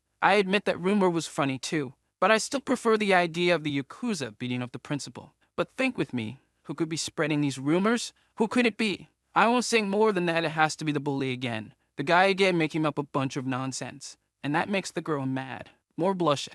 Maybe she actually likes the protagonist now. I don't know anything, but outside the school there he is. You all must remember him. If not, you'll see him shortly. Because everyone is looking at the big guy who lost to the tank top Johnson. The guy making excuses, saying Johnson is a master of deadly moves and whatnot. And that now he's tarnished the name of West Gangbuk. He apologizes for it, but then he arrives. Ham no Jatar. The guy asked if you remembered a while ago. Yeah, I feel trouble brewing soon. He arrives saying no one expected anything from the big guy, and that if he got beaten up now, he'd feel like he was part of the group. So he doesn't even deserve to get hit. Then he asks if it was Johnson who spread those rumors. The guy confirms it was him. So since Johnson spread these lies, he's going to personally fetch the protagonist right now. And here we see his stats. Actually, we only see one of the stats, but it's an S in speed. This guy must be really fast. Back at school, the protagonist is checking out the new silver card he earned. His card is called To the Moon. Could it be that the punch Han no Jatar will give him will send him to the moon? Han no Jatar said he'd look for the protagonist at school, but someone called in first, and it was Gordolfo, asking why use a sledgehammer to crack a simple nut. I already see where this is going, folks. I always say it's better to have more than less in these situations, Rodolfo. If you try to crack a nut with your teeth, you could end up toothless. Just saying. Consider yourself warned. And yes, he asked to take care of the protagonist alone. Han no Jader himself asks if he knows the guy managed to beat Hajun. And Gordolfo asks if he still doesn't trust in that. And what he's referring to is his body fat. Could it be it this guy has a secret technique to absorb hits with his body fat? For sure. But even Hajun liked the idea. He sent the others ahead. I'd say when Gordolfo comes back, it will be in a coffin. And it'll have to be a big coffin. Playing it well. And back at school, the protagonist is there playing with the card, thinking about how he's going to reach the moon. And the protagonist is still stuck on the mission to recruit 4 members. However, this won't be easy for him. Man, this mission seems harder than the one to beat at June. Suddenly, the protagonist mentions that he needs to buy another slipper because the nail he put in his slipper came loose. What do you mean, buy another slipper? Just get another nail, dude. And guess who showed up right when he bent down to pick up his slipper? The brunette of our protagonist. And yes, he is literally. I don't need to explain much here. He starts trying to explain himself, but, as always, gets punched in the mouth. He says everything's been going wrong for him lately, but she just responds that she'll see him at the police station. Damn, man. I'm unlucky, but this protagonist managed to beat me in that. The guy can't even grab his slipper without something going wrong. But it wasn't all that bad, thinking about it now. Suddenly, the protagonist feels a chill down his spine, and the reason for it is right behind him, obviously. Yep, Hajun is back at school, folks. Now I'm curious. Does he still want to be a school leader? I don't know. The protagonist, trying to make conversation, asks if Hajun had coffee this morning. And the guy interrupts him, saying they're not close enough to ask that. And that's when the system created another side mission, recruit Gu Hajun. The reward is just a silver card. But as they say, no risk, no reward. Hey, Gu Hajun, do you want to join my Straw Hat crew? And I'll tell you now, the chances of the protagonist getting beat up just went way up. But the guy just ignored him. And that's what he's telling the Yakuza now, saying that spying doesn't work on Gu Hajun. So the Yakuza wants to know what spying is, but he changes the subject, and the Yakuza throws out there that he can't use that on him. Do I sense trouble? Suddenly, a guy shows up saying that the Eastern Gangbuk gang took their bully. The protagonist just tells him to call the police and starts to say goodbye again on the bus. The poor guy is left standing there, and I think Gu Hajun saw everything, but the protagonist doesn't care. If only he had a mission to deliver a letter to him, he might consider it. But since he doesn't, he'll just enjoy the ride. Even the bully is enjoying the ride, getting beaten up by 4 or 5 guys. Must be great. And the guys are still mocking him, saying he's fallen Johnson, the tank top guy. And the guy came out with the phrase, I'll tell you, in a river with piranhas, the alligator swims backward. In this case, Johnson is the alligator. And Gordolfo, hearing that, starts laughing and pulls out an iron pipe. Then the bully starts mocking him, saying he had to bring all these people to still use a weapon against him. But Gordolfo says no, that the weapon is for the guy to hit him with. Are we dating another masochist? Is everyone turning masochistic here now? The bully not being stupid hits the guy in the stomach but does nothing to Gordolfo. But come on, you idiot. Hit the head. I want to see if a guy can handle that. At the very least, he's gonna bump the size of a belly on his head. And the guys don't waste any time and start kicking the bully. The poor guy gets thrown to the ground and the guys come at him with a pipe. Take that in the nose. The protagonist actually came to save the bully, saying the guy made him worry. The bully even sheds a few tears. The guys just watch. Johnson takes the chance to spy on the guys, and they're pretty weak except for Gordolfo. Gordolfo is super strong. Check out this guy's stats. The protagonist even asks how strong he is, given his resilience is a plus. So Johnson, he's strong enough to take an iron blow to the stomach, but the protagonist says that even so, he still has a chance against the guy. And if you compare their stats, he might be able to win against this big-bellied guy thanks to the cards he has. Then Gordolfo starts taking off his jacket. But I'm curious, for him to take that off alone, it wasn't a jacket. It was a curtain wrapped around the guy. Then he says he's going solo against Johnson. And Johnson starts to get suspicious because these days, villains who go solo for a fight are hard to find. It's true. And the protagonist is slowly losing his cluelessness. It only took Gordolfo opening his mouth to talk nonsense for the protagonist to quickly throw several punches to his stomach. I like it that way, less talking and more punching in the mouth. Or in the stomach, whatever. However, it was more than obvious that if an iron pipe didn't do anything, Johnson's ranky punch would nether. And let me tell you, if you rub that hand on a frying pan right now, you could easily fry an egg, because the amount of oil inside this Gordolfo must be no joke. The protagonist realizes that 2 punches didn't do much and quickly throws about 30 punches in a row looking like Luffy. So the dude just stands there, taking punches. And when the protagonist realizes that if he doesn't aim for the head, it won't work out for him, Gordolfo throws a punch at him so strong he made my house shake. That's the truth. And the protagonist wasn't finished off by it. This protagonist must be made of air, it can't be possible. In fact, now they activated the weight limit card. Look at his face hugging Gordolfo. Meanwhile, Gordolfo doesn't seem to be too happy about it. And to top it all off, the card fails. Help me out here. Gordolfo grabs the protagonist and slams him to the ground. After this, he's going to need at least 3 pins in his spine. All because the genius forgot he used the card against the bully, and it hadn't been 24 hours yet, as it can only be used once a day. Yeah, honestly, if he's an animal for his lack of memory, what am I then? A seal. The gangsters start mocking the protagonist because he's lying on the ground like trash with the big guy sitting on him. That's a weight-based move. Now it's clear why this guy looks like he's almost giving birth. And now that I think about it, Gordolfo is sitting on top of Johnson. I mean the other Johnson. So he's. And the guy says he'll leave the rest to the others. After a sit down like that, there's not much left for the boys. And to complete the night's awkward moment, the bully stays on top of the protagonist to protect him. Look at the protagonist's expression. He seems to be enjoying the situation. There's a slight hint of discomfort in the air. Then someone appears with a bat to do what a bat does, right? But just in time, our savior shows up. The boys can hardly believe it. Wu Jun himself has come to the party. Now things are about to get intense, my friend. He arrives asking Johnson if what he said at school was a joke. And of course it wasn't. With that answer, Jun starts taking off his jacket, because now he's part of Johnson's gang. Hold on to that. Never doubted it. And welcome to the silver card pocket. Mission complete. Send it our way already, my girl. But we're not going to use it yet. Stay calm, because soon will be the time, folks, because now the fight has just begun. Gordolfo is calling Jun to fight, but he's surprised when Jun says he's not going to fight him. It states that the great tank top Johnson isn't yet adapted for this match. And Johnson only uses the seed of life to recover. And look at the protagonist's expression. It seems this time's going to work out. Did someone put something in his toddy this morning? We'll never know. Gordolfo arrives with a punch to the protagonist's face. I thought, well, there goes the outing. But this is all part of the plan. Folks, relax, everything's fine. Then he takes another and another, until finally 5 stacks. Now things are heating up. With strength from E to C, the punch the protagonist threw actually pushed Gordolfo back. And don't even say it didn't hurt, holding those melons like that. When Gordolfo looks again, even Jun is surprised because the protagonist is way up, far above the big guy. And that's thanks to the moon card he earned. It makes him jump higher. But Gordolfo is happy because he's already grabbed the protagonist midair before. But this time it's different, folks, because the protagonist is finally taking it seriously. The last card he earned by recruiting Jun was a taekwondo spinning kick. Watch the impressive kick. It landed squarely on the big guy's nose.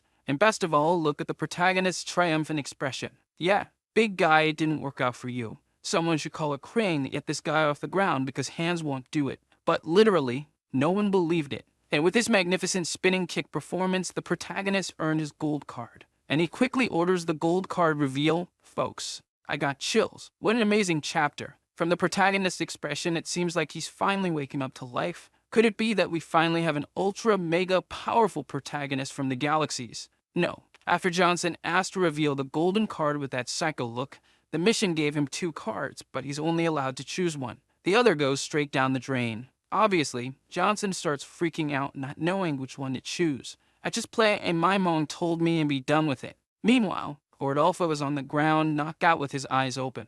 I'm not sure if this dirtbag is finished off. When one of the lackeys looks up, there's Hajun telling him to grab Gordolfo and leave. So me, Hajun, you don't even know if they'd run a forklift this time to take the guy. Imagine having to carry Gordolfo in their arms. Someone's going to get back pain, no doubt. And by the way, folks, fix that posture. I'm watching. Back at his house, the protagonist says he's really tired. And out of nowhere, he hears a strange sound. He then finds his sister listening to and dancing to some K-pop. Johnson thinks, what the heck is this? And he goes straight to his room because she starts spouting a bunch of nonsense at him from the other side of the door, asking if he's doing drugs with the school bullies. Next, he goes straight to the cards. He has to choose between a card called Inside the Card, which will literally reveal what card he'll get for each mission from now on, and the Welcome card. This is by far the best Grandmaster card and seems eager to go to him. But to us, it makes no sense. I didn't understand any of it, but apparently, it seems better than the other.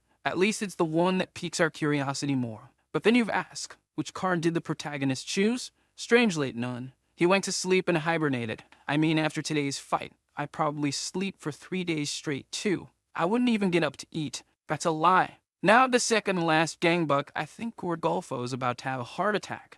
Especially when he sees Han no Jetter coming. The guy already throws himself to the ground, saying he's ready to be beaten. And that's when the little hand appears.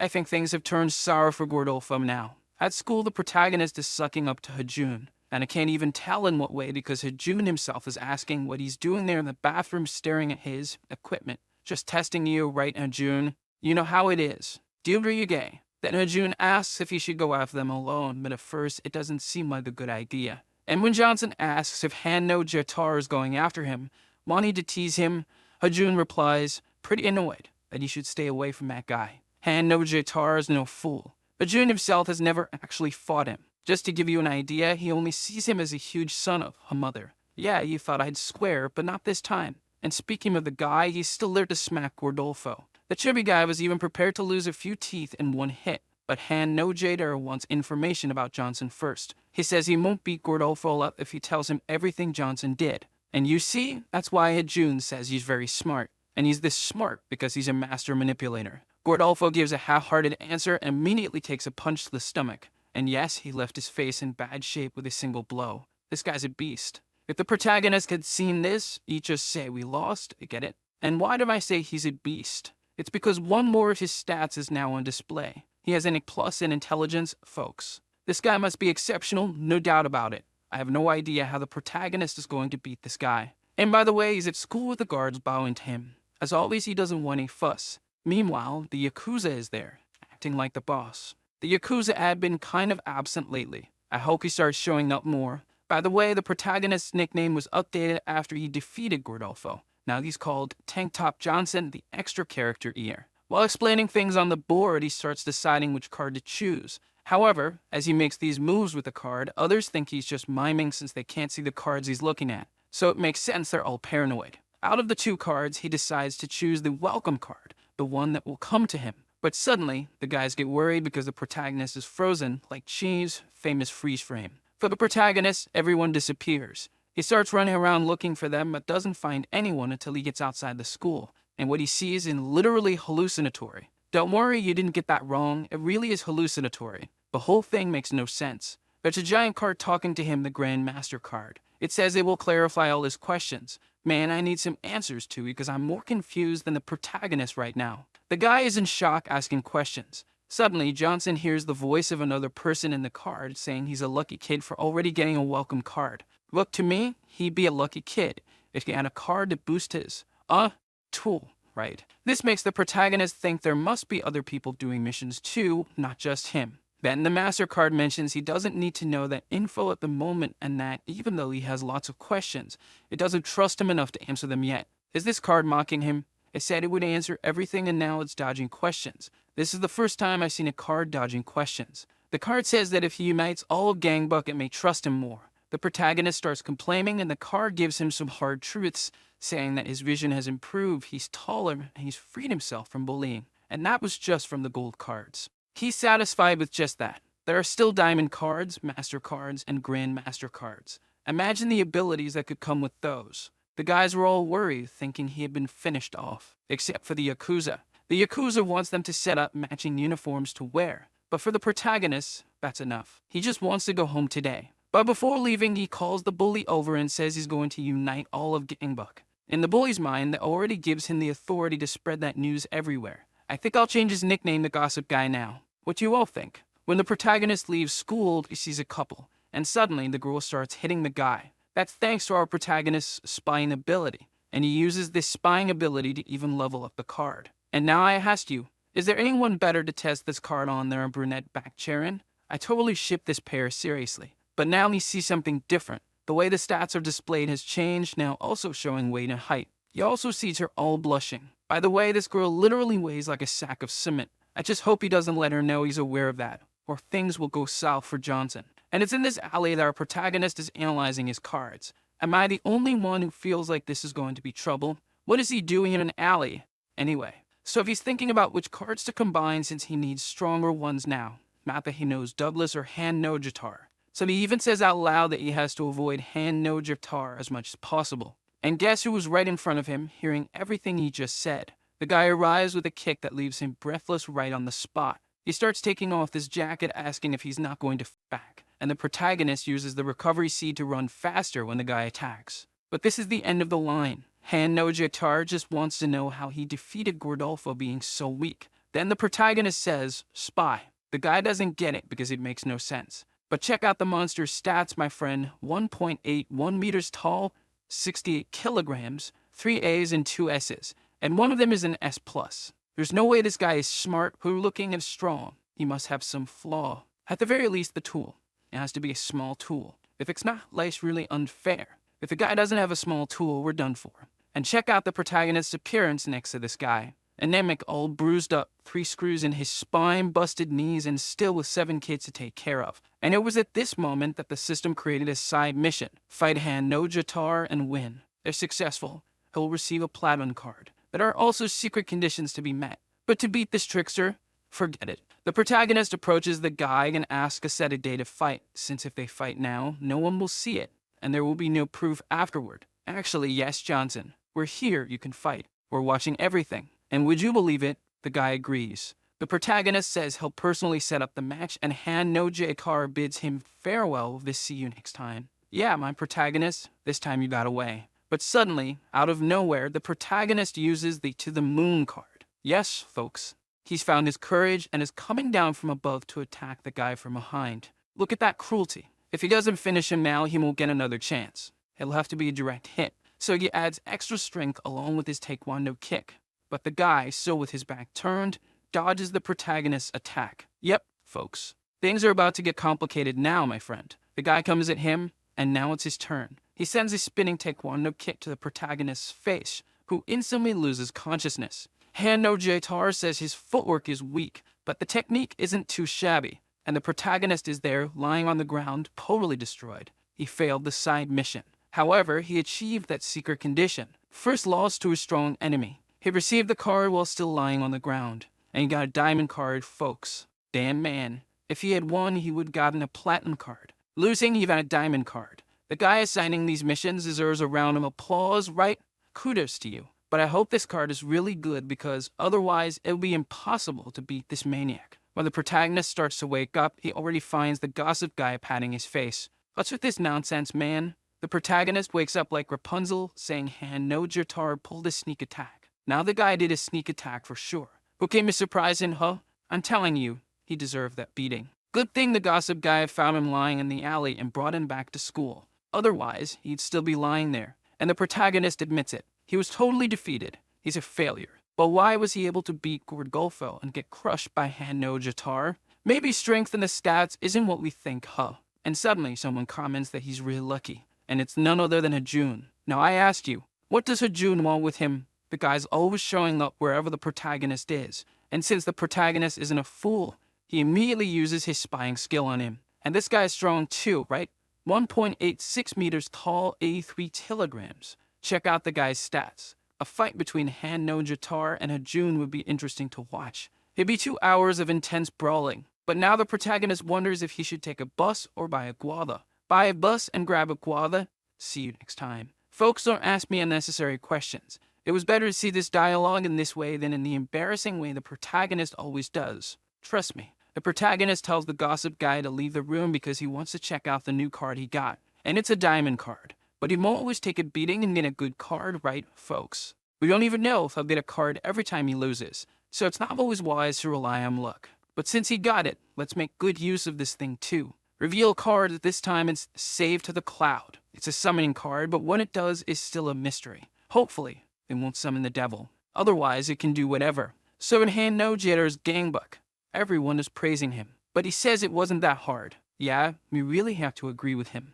Then he tells the guy to go conquer Johnson's school, but he asks the blonde to take him along since Hajun is there. And this scene that Han-no Jatar is talking about is this guy Park Gun here. This guy must be pretty crazy. He was even taking some meds. And he sends them to Johnson's school because now he's going to personally take over the South School, Douglas's school. Finally, he plans to conquer the North School, which has a monster, folks. The guy must be huge. Back at the protagonist's house, his sister is begging him to stay in his room. But look at his expression as if he's really going to listen. The poor girl keeps begging, saying she'll do anything if he doesn't leave the room. So he says he's going out in just his underwear now since she's asking so much. I really got it, huh? And once again, she's yelling at him from outside the door. But what matters now is the card, right, folks? Not Johnson showing off his tool. And since he's in a completely safe place, his own home, he starts using his card. The whole room lights up and things get chaotic until the copy cloud is successfully summoned. Yes, it's a copy cloud. So his sister goes to answer the door because her friends have arrived with a packed lunch, folks. They came with food in hand to visit. They've already scored points with me, so feel free to come on in. And the girl came to help the protagonist's sister with Tigo Tigo. Do you remember that she was dancing like K-pop earlier? Exactly. So she asks if the extra character eater is home. The sister immediately gets embarrassed, not wanting to show her friends Johnson. Meanwhile, the other friend has her eye on the bedroom door. You're interested, huh, girl? We're noticing this interest. And there's Johnson in the room, desperate because the cloud is talking to him. And the cloud says that the moment it's activated, it will automatically copy. So he quickly activates the card just as his sister enters the room, saying that her friends want his autograph. You can imagine the mess this will cause.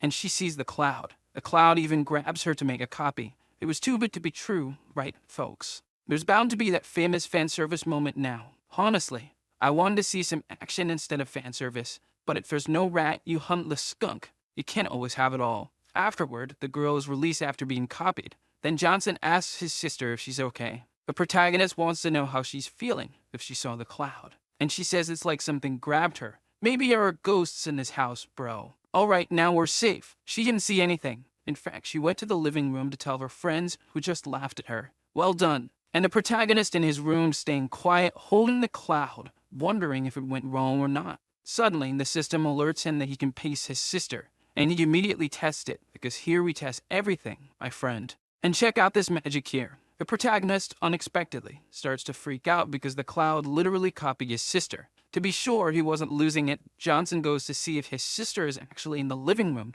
and she is. But she's also now right behind him. The only differences between his sister's copy and the real one are this mark on the neck, and the fact that she isn't yelling at the protagonist. The rest is practically identical. And Johnson, out of nowhere, literally out of nowhere, sticks his finger up her nose and just stares at his finger. That was kind of gross, right? Then suddenly the copy slaps him across the face, feeling offended. Copies have feelings too. And that slap in turn immediately triggered his masochism. Hit the other side too, please. So and the copy on her own decides to return to the card. And that's the power of the diamond card. Now, how will the protagonist use this? The truth is, we still don't know. At school, Johnson is feeling down because he expected more from this diamond card. Having two sisters now will only make him twice as annoyed. I don't see any advantage in this. In the end, that card was just a trick. Suddenly, his boss shows up, almost finishing off our protagonist with a scare. Our eyebrowless gossip comes to warn him that East Gangbuck has started moving. They immediately sent the school's two best,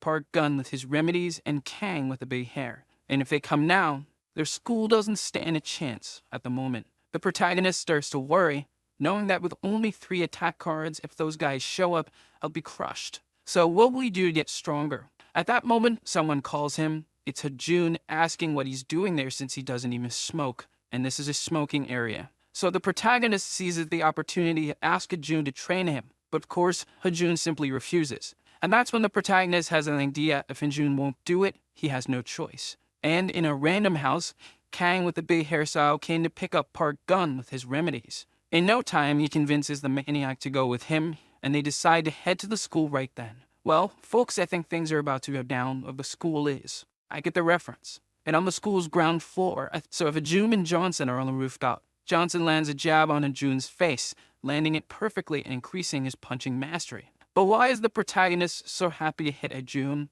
Of course, it's because this is a copy of Hajun. It's not the real Hajun, he wouldn't take a punch so easily. But even as a copy, he maintains the stats. Couldn't he send the copy to fight his enemies? Imagine making 3 copies of Hajun and sending them after those guys. It wouldn't stand a chance. And Johnson says the cloud can block punches. I'd just like to know what Hajun thought when he was caught by the cloud. Doesn't he want to finish off our protagonist now? Now that he has a puppet at his disposal to improve his techniques, he can boost his mastery as much as he wants. He's there, punching, kicking, raising his mastery like crazy. And that's here to sound. A sound of you hitting the like button. Well, it wasn't exactly that sound, but I also want to hear that sound, okay? No, but it was the sound of the strength stat going up to level D, folks. Look at the joy on the boy's face. The problem is that the guys are already arriving. If they'd taken longer to get here, he could have significantly improved his technique by trading punches with the fake Hajun. Now, I'm curious to see what his status will be when the guys arrive to see if it'll be a good fight. And this time, we're already at the protagonist's school, where Johnson's sister's friends are chatting casually. And I'm already shipping one of them with the protagonist, right? It's the one who was watching Johnson's door. We see you, sneaky. The problem is who's watching them, right, folks? I think things are going south now. The guy said he wants Hajun and Johnson, but I think when he sees Hajun, he'll end up regretting it. But now he says he's going to have some fun. Let's see him have fun after the protagonist puts him 7 feet under. And in the school courtyard are the 3 musketeers, Yakuza, Johnson, and Gossiper. And Mr. No Eyebrows is saying Johnson seems different today. He's looking like a mix of Ben 10 and something scary. The guy even says his energy feels different, asking if he's been training or something like that. My friend, you aimed at the toe and hit the nail on the head, didn't you? And the protagonist says he feels like breaking a lamppost today for no reason. This protagonist seems different, right? Could today be the day, clan? And that's when some frantic guy came running in, saying that those guys have arrived. Yeah, folks, I think today's the day. The guy says they're harassing some students, and the protagonist starts thinking about whether it's worth helping them, since that's how he is. Until the guy says the lunatics are messing with the girls from our school. So the situation is more complicated, right? Those lunatics are going to have dinner in hell today. And as they're heading out, look who shows up in front of them. Rodolfo's back for another beating, folks. He's a regular, right? VIP client will have to start giving this guy a discount. The guy's there worried, asking why he's there. Obviously, it's to restore his pride. The guy got being a fool of his own school, and now everyone else is already saying they're going to help the protagonist. But he tells them to stay in front because he'll handle a problem here. So Rodolfo starts wondering if he's gone crazy, thinking that if Hajun hadn't distracted him that time, he never would have lost. Rodolfo even asks if Hajun is hiding nearby. He is. He's perched up on a pole. Don't you see him? The guy is like Spider-Man. He's toned and intense. And of course, the protagonist says that Hajun won't be coming. Rodolfo is surprised again because the protagonist says that he alone is enough to deal with Rodolfo. I think the protagonist has gone insane. Meanwhile, nearby in an alley in front of the school, some guys are bothering girls, saying they'll give them money. And when they get closer, they finally see the girl's face clearly. Then the guy is captivated by her, saying she could be an idol or something like that. Whoa, this is the girl of my dreams. Luckily, the gossip guy showed up just in time, and the guys recognize him, but they don't understand how he knew they were there. Now the one who's impressed is the eyebrowless guy because, wow, look how many dudes are here. It's like 5 against 1. This is a gang-up. Call the police, man. That they keep mocking him until one of them takes a makeshift defensive stance, and right after, they freeze. And it's not because they found out the guy has no eyebrows, alright? It's because one of the monsters has arrived, folks. The guy who fought for 4 days and nights with Johnson for the #1 spot at school. Huh? What? The Yakuza? No, we're done for. Wait. Let me get back in character. The #2 gang buck, Diablo, Yakuza. We're safe now, folks. The girls all get excited, saying that with a name like that, the guy must be good at fighting. So I asked you, why does he have that reputation? Huh, folks? The guy doesn't even feel embarrassed spreading lies. And the worst part is he believes his own lie, thinking Yakuza is a skilled fighter. But look at Yakuza's expression. We're in trouble now. And the crazy guy gives him a thumbs up, which only motivates Yakuza more.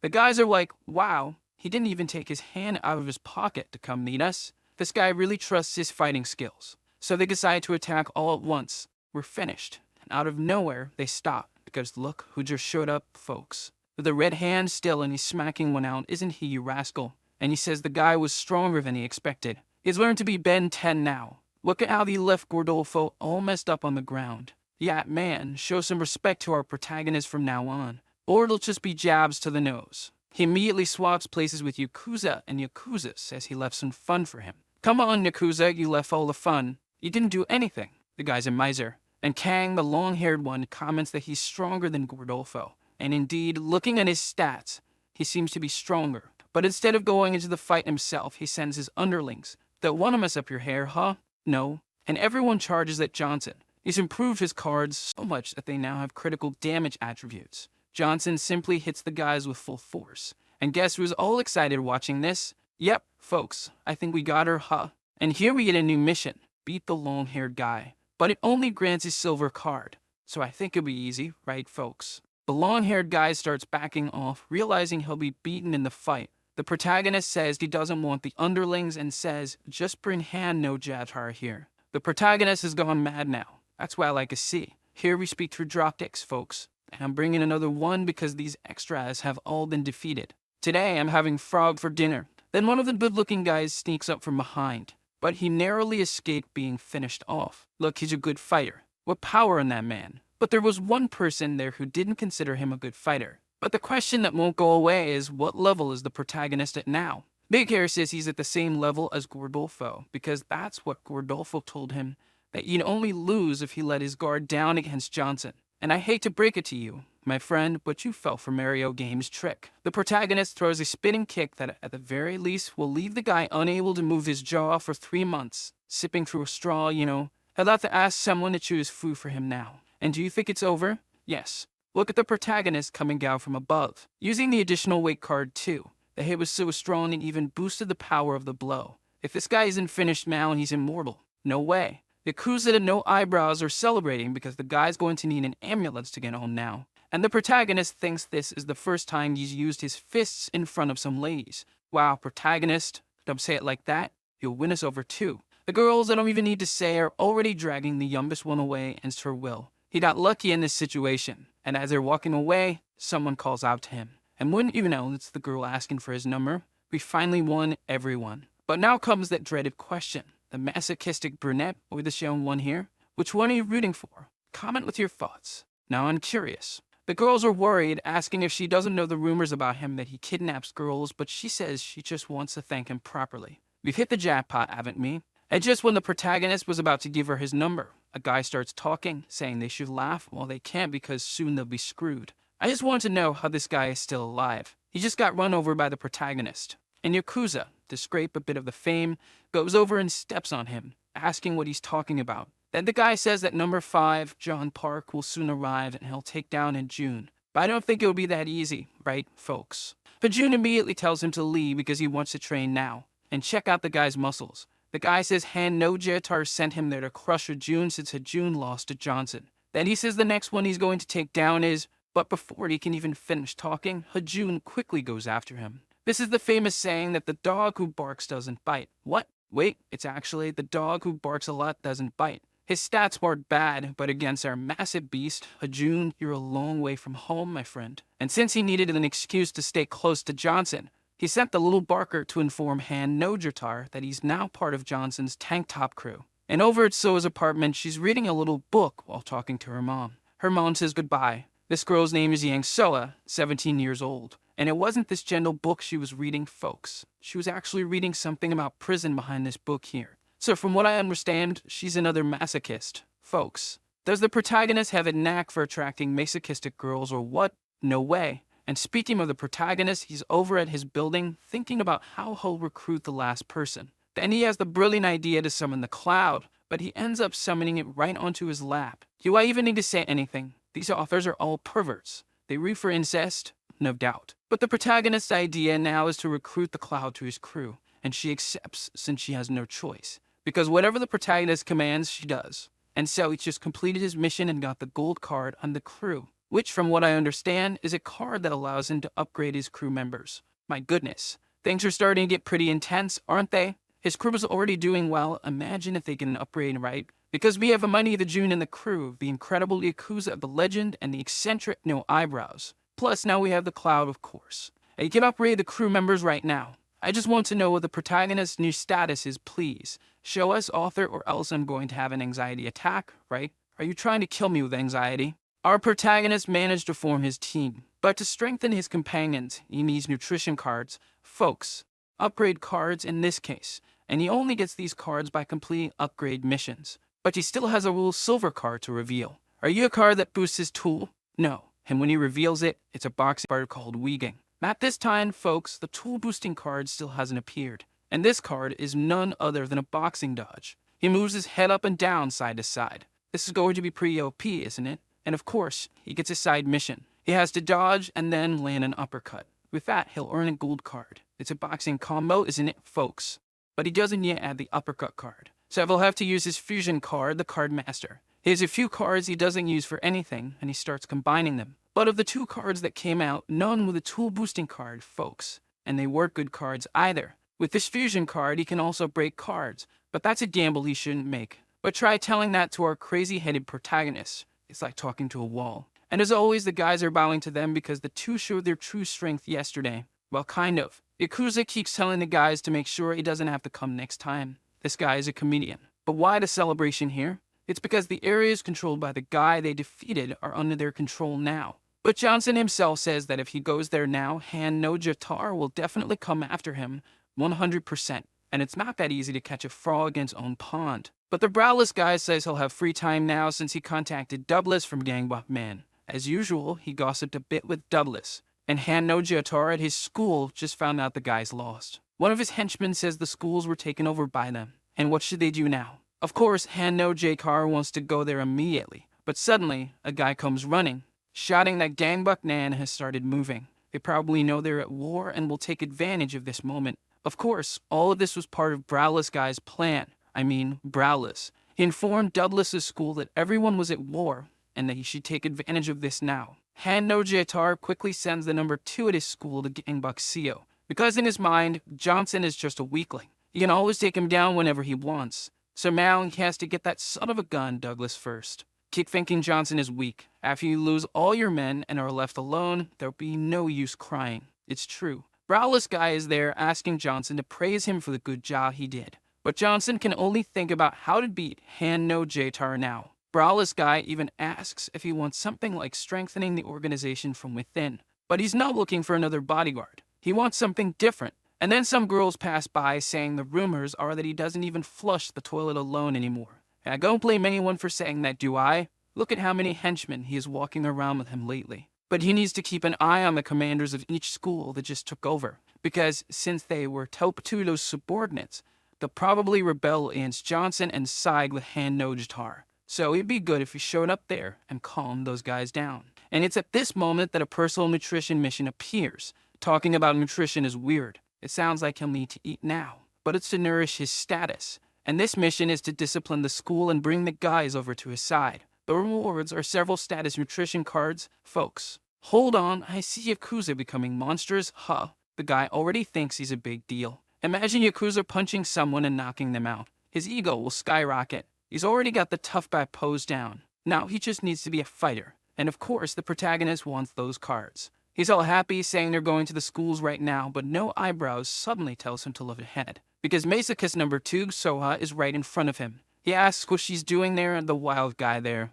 Meanwhile, No Eyebrows is starry-eyed about the situation. The girl tells him she has plans with Daeyin today since they're friends and go to the same school. The protagonist just says everything's fine, have fun then. And out of nowhere, she calls him again, asking why he didn't reply to her message. She mentions that she sent him a message, but he didn't respond. Look at No Eyebrows' face. Oh, bad boy, you're total trash, aren't you? The guy teasing the protagonist is hilarious. And the protagonist says it's all good that he'll respond to her. So see you later, damn protagonist. I'm liking what I see. Unlike guys who become lapdogs, the protagonist is making the girls chase after him. And the poor girl is standing there, all happy that she got to talk to him today. And guess who was watching all this? Saying, look at that loser Johnson. Hef, I don't have anything, do I? Pretty soon, we'll have a showdown of sadistic beauties fighting for one protagonist. And suddenly, they cut to a group eating and drinking, wondering what they should do, if they should follow Johnson or what. And out of nowhere, one of them asks if they can't shut up.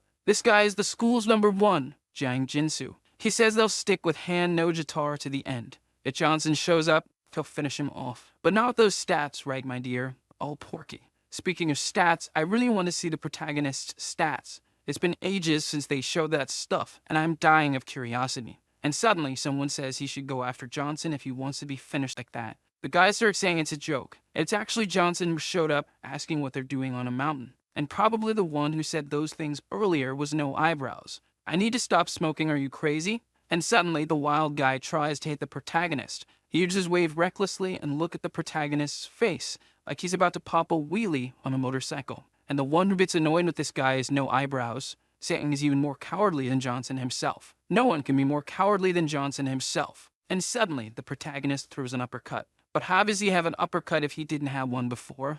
I don't know. It's because he got one last night, right, folks? After making countless combinations, breaking almost all of his cards, even that high-ranking card he had went out the window. But now he's going to get a gold card as a reward. It's punches to the left, punches to the right. This is thanks to his new boxing gold card, Dempsey Roll. This lets him strike while dodging, making it harder to be hit and causing way more damage with body rotation. Mike Tyson used this a lot, right, folks? And this leaves everyone there speechless. The protagonist tells his friends to wait for him because he's going to get Daddy's card. I didn't fully understand this part. I think it's a reference to those nutrition things, or as if those kids had grabbed their dad's card to buy gems and games. Our protagonist throwing punches at the guy, right, folks? And striking a real alpha pose, of course. Since nobody's crazy, it all surrendered. And that's how he managed to discipline the first school literally through fists. Who said hitting doesn't teach? Your mom. Just kidding, folks. Don't go around hitting people, you misers. Then it'll be my fault. And quickly, the folks with School 2 surrendered too, because they were tired of Hand No Jatter's tyranny. School 3 also surrendered, but they did it while begging not to have their dues raised. But, of course, our protagonist doesn't want money, folks. This makes him the savior of these schools now. And now, yes, everyone. Now the mission is complete. You can throw all those nutrition cards here to Daddy, and our Yakuza is going to become monstrous. The protagonist, when he arrived at the school, even thought of boosting a June to make him an absolute monster. But how can he control a guy like that in the future? It's impossible. The guy's already incredibly strong. Imagine if he got him stronger. Of course, the best choice is really Yakuza, the trembling one. And he quickly applies all the nutrition cards to Yakuza. This is what it means to be a friend, right, folks? But Yakuza ended up having a strange reaction. Could it be that Johnson used the tool boosting card on Yakuza? No, impossible. We're friends, but we're talking about the most important card. Nobody would just give that card away like that. The protagonist's concern now is finding out who the leader of Gang What Nan is their #1. And for the first time ever, the gossip guy doesn't have that information. Because when someone becomes the leader of an area, there should be some background, some information about the guy. But the only thing known about this guy is that he's extremely strong. I'm really hoping it's just some gossip from their side spreading that around. Because I believe they think Johnson is like that too, you know? The amount of stuff this guy spreads is insane. And Browless guy, upon leaving, starts thinking that everything is calm now. But he knows Johnson can't handle things inside and outside the school simultaneously. He needs someone to handle things for him here while he's out there beating others in a fight. But who would be fit for that, folks? Of course, it's the protagonist brunette. So guess who just had an idea involving Bak Charon? You two need to go on a date. What do you think about going to Pooh Villa? That's a terrible idea you've got in your head. You unlucky guy. I'm going to tell my mom and you'll see. The girl gets furious, saying you're not that close. And the worst part is that even the protagonist doesn't know what this Pooh Villa is. And Browless guy explains it's a popular place where girls take photos in bikinis at the pools and post on Instagram to gain followers.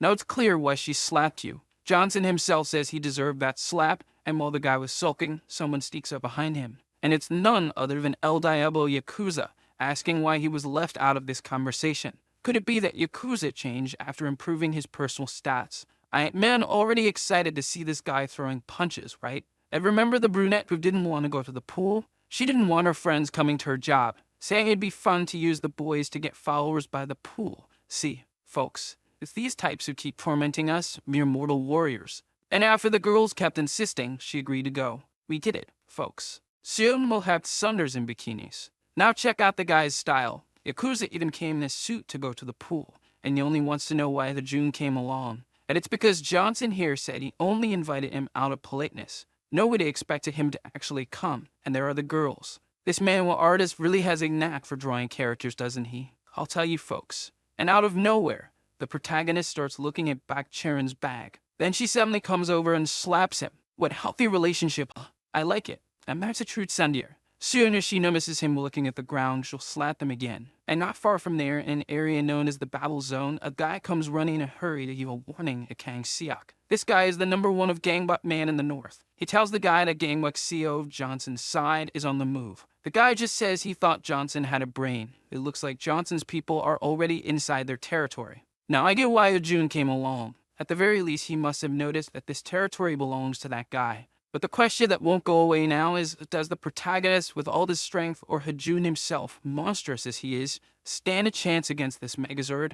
Because look at those veins bulging from the guy's arm. I think we lost, right, folks? Cancel the pool, cancel the bikinis, let's go home, because now I got a stomachache. And I was just about to ask you all, help spread our work. Share it in your grandma's WhatsApp group, tell her to come give me her blessing, or something like that. Send it to the neighbor's dog, an unknown. Any help is welcome. And we're back to where the sadistic girls in bikinis are going to show up, right, folks? The guys are all excited about this meetup. I just don't understand why Yakuza is all flustered because Uju is looking at him. Is he Yakuza's girl, maybe? He's already playing hard to get. Now he just needs to go all the way. It's true. The girls start planning to split off from the boys. But why is our protagonist following them? I don't know. Obviously, he gets hit for it. He gets hit and even likes it. No Eyebrows tells them to hurry up because time's short. They'll be staying for 2 days and 1 night. The guys will sleep there. I thought it would be like a water park. So a lot's going to go down in this pool dormitory, including, as we can see, a lot of fighting, folks. And this here is probably the crew that will start getting crushed. We can't start straight with dessert. We have to ease into it. As you know, extras are strange beings. They go looking for places to get beaten up.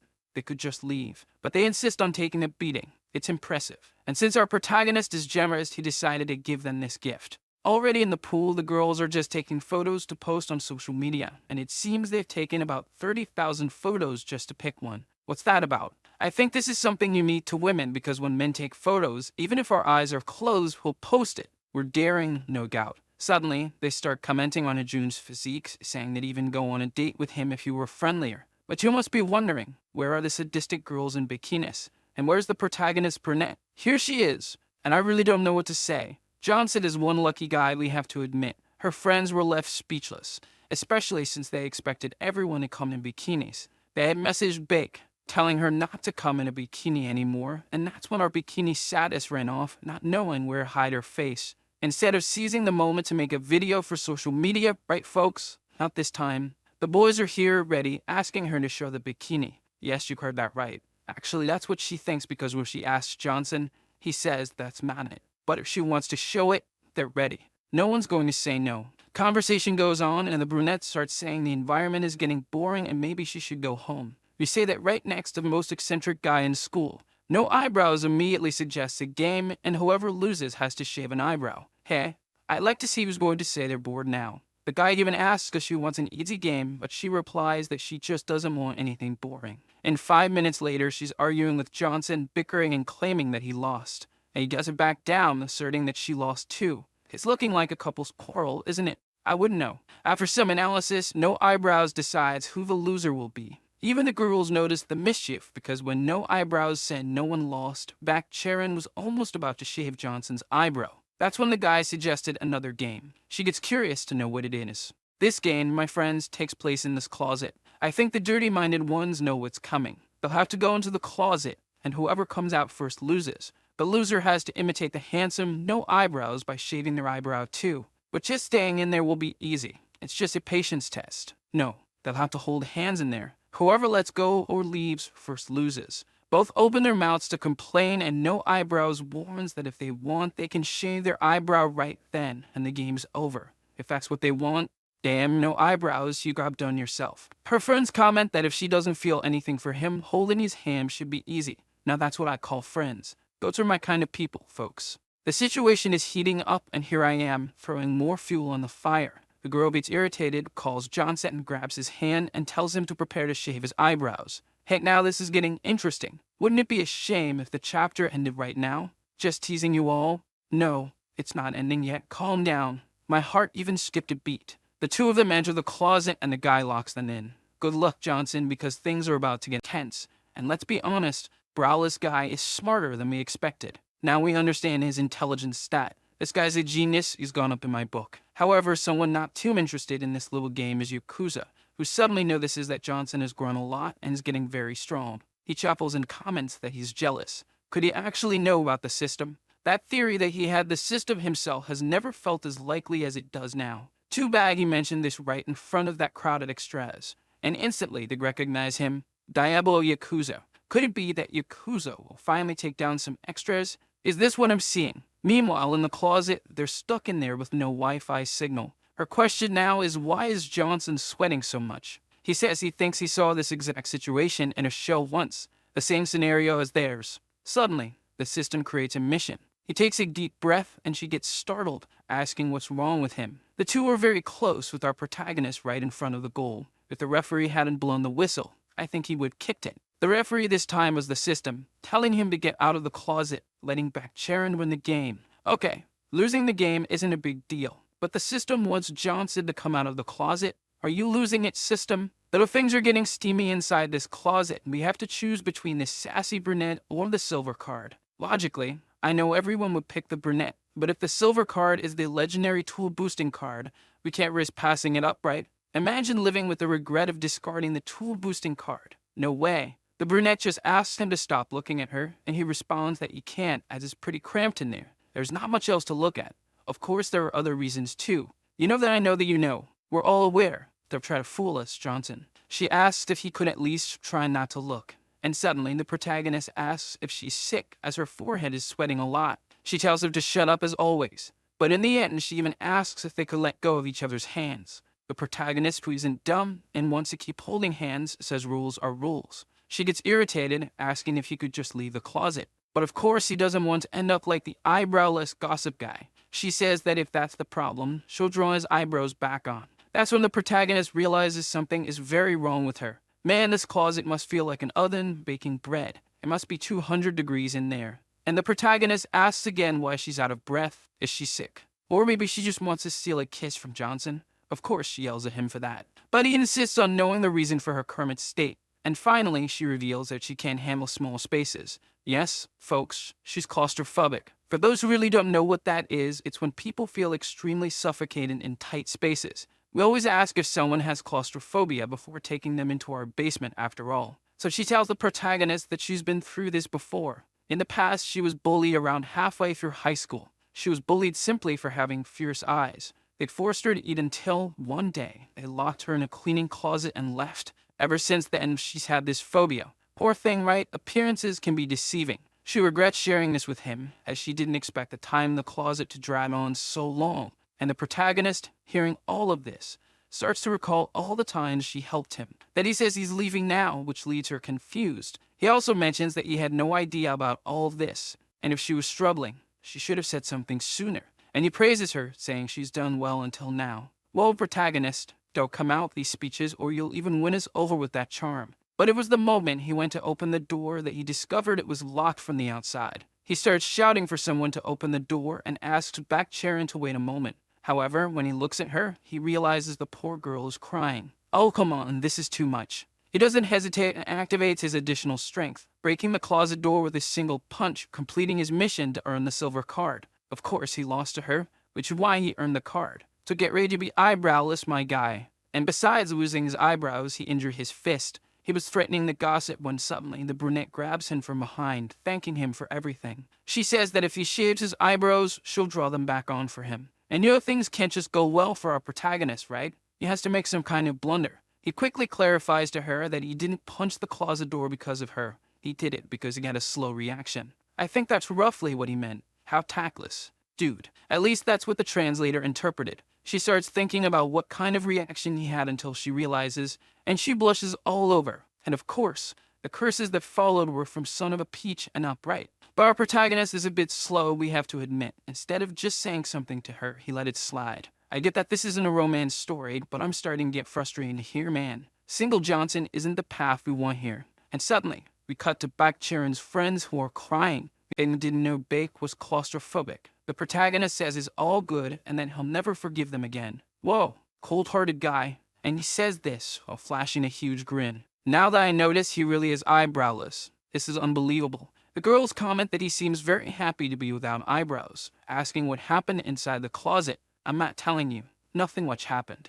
And suddenly, the gossip appears saying they're in big trouble now. The protagonist wonders, big trouble? What's happening here? Tell us. It seems, folks, that Yakuza was surrounded by 3 guys from the local school. They waited until Yakuza was alone to attack him. So the protagonist asks if these are the same guys who were waiting for them at the entrance when they arrived. The gossip confirms that yes, it's them. Then the protagonist very calmly says to leave Yakuza alone. The two start freaking out, begging him to save Yakuza. But he assures them it's okay. Everyone, because today's Yakuza is not the same as before. Man, could today be the day Yakuza unleashes on some extras without mercy? Yes, it is. The guys stare at him, asking if he's scared, and he very calmly just observes. The guys even start to doubt, thinking this guy doesn't look like Yakuza at all, more like an idiot. That's what they say.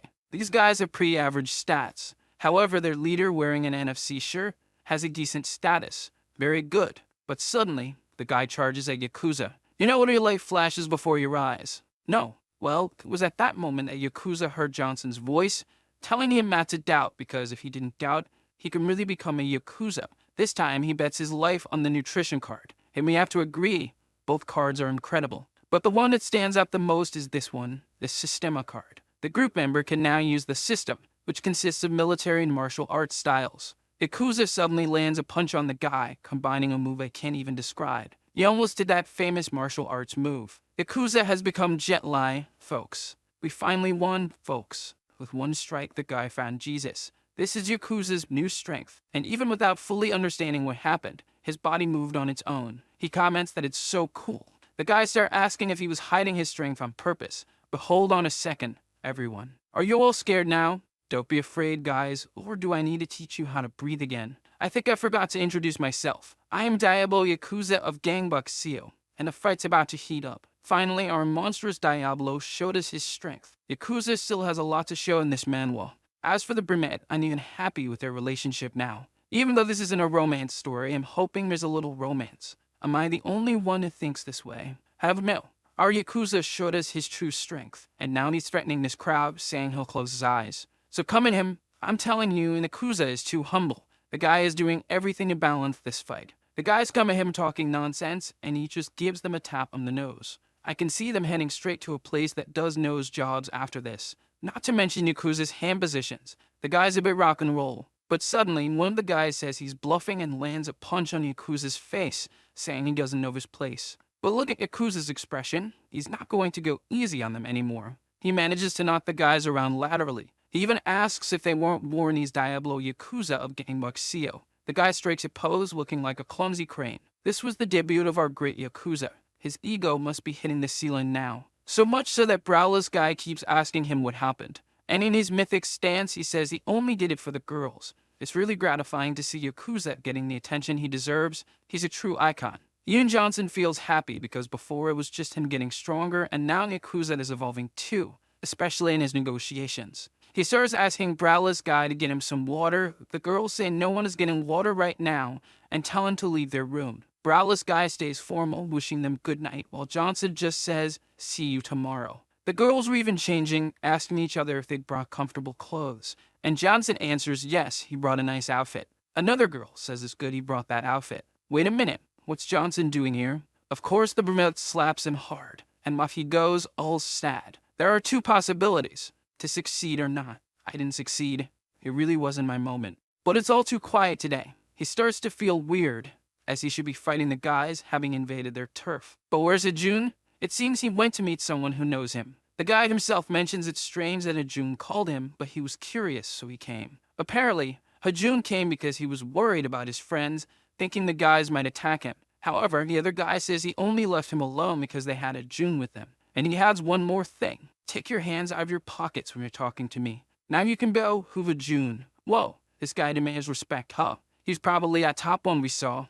I just don't get they're being dramatic about hiding him now when we already showed him before, but okay. Still, why do I have the feeling that this guy is Guvajun's brother? Is it just me, or am I going crazy? And I think Johnson is far from even scratching this guy for now. I'll still have to face Han no Jatar and maybe Douglas before he can think about confronting this one here, as this guy must be very powerful. And there's our protagonist back home. His sister is super curious, wanting to know what the pool place was like, and his mom finds it strange that her son has friends. Exactly. So Johnson doesn't even argue with them, does he, folks? He really is different now, but it's clearly because he's so tired. And what about that card the protagonist got when he came out of the closet? He immediately goes to reveal it. The card is called Boomer, and it's a card that increases the probability of things. As always, it's not the tool-boosting card, right? And at Yakuza's house, he announces he's home. And look at his dad's face. It's identical to his. How creepy is that? No way. My mind is going to explode now. There are two Yakuzas.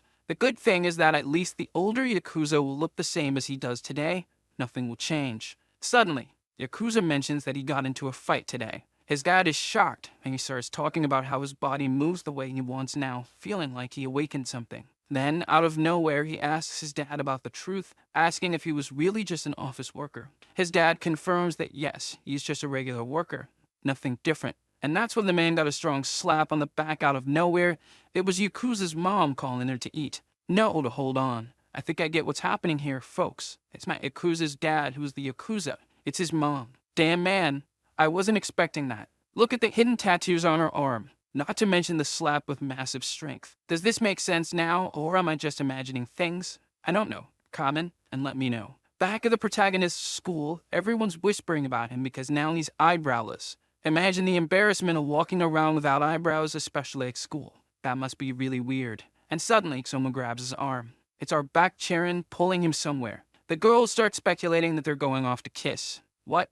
The rumors at this school are going from 0 to 100 real quick. The poor guy wants to know what's happening this time. He's going to get in trouble again for something he didn't do. And she just told him to sit down because she promised to draw his eyebrows, and now she's going to do it. He thanks her, but she mentions that this position is uncomfortable. And then, folks, she simply sat on his lap to draw. Okay, I admit I didn't see that coming either. Is the brunette taking the initiative, or is it just me? I'm rooting more and more for this couple. There's no doubt. And suddenly, the guys open the door, saying they shaved their eyebrows for the protagonist. Not only did they kill the mood, but they also messed up. Everyone shaved their eyebrows for nothing. Now that the protagonist has his drawn back, these guys were already ugly. Now they look like a squash crab. And the reason for today's meeting is to begin Johnson's power expansion. But where should they start? Suddenly, the system creates a main mission. He'll have to choose between 3 options, and once chosen, there's no going back. The missions are: a silver card to attack Gangbuk Dong, which is Han no Jetter's school. The gold card to attack Gangbuk Man, which belongs to Douglas, and a platinum card to attack the Gangbuk, the monster.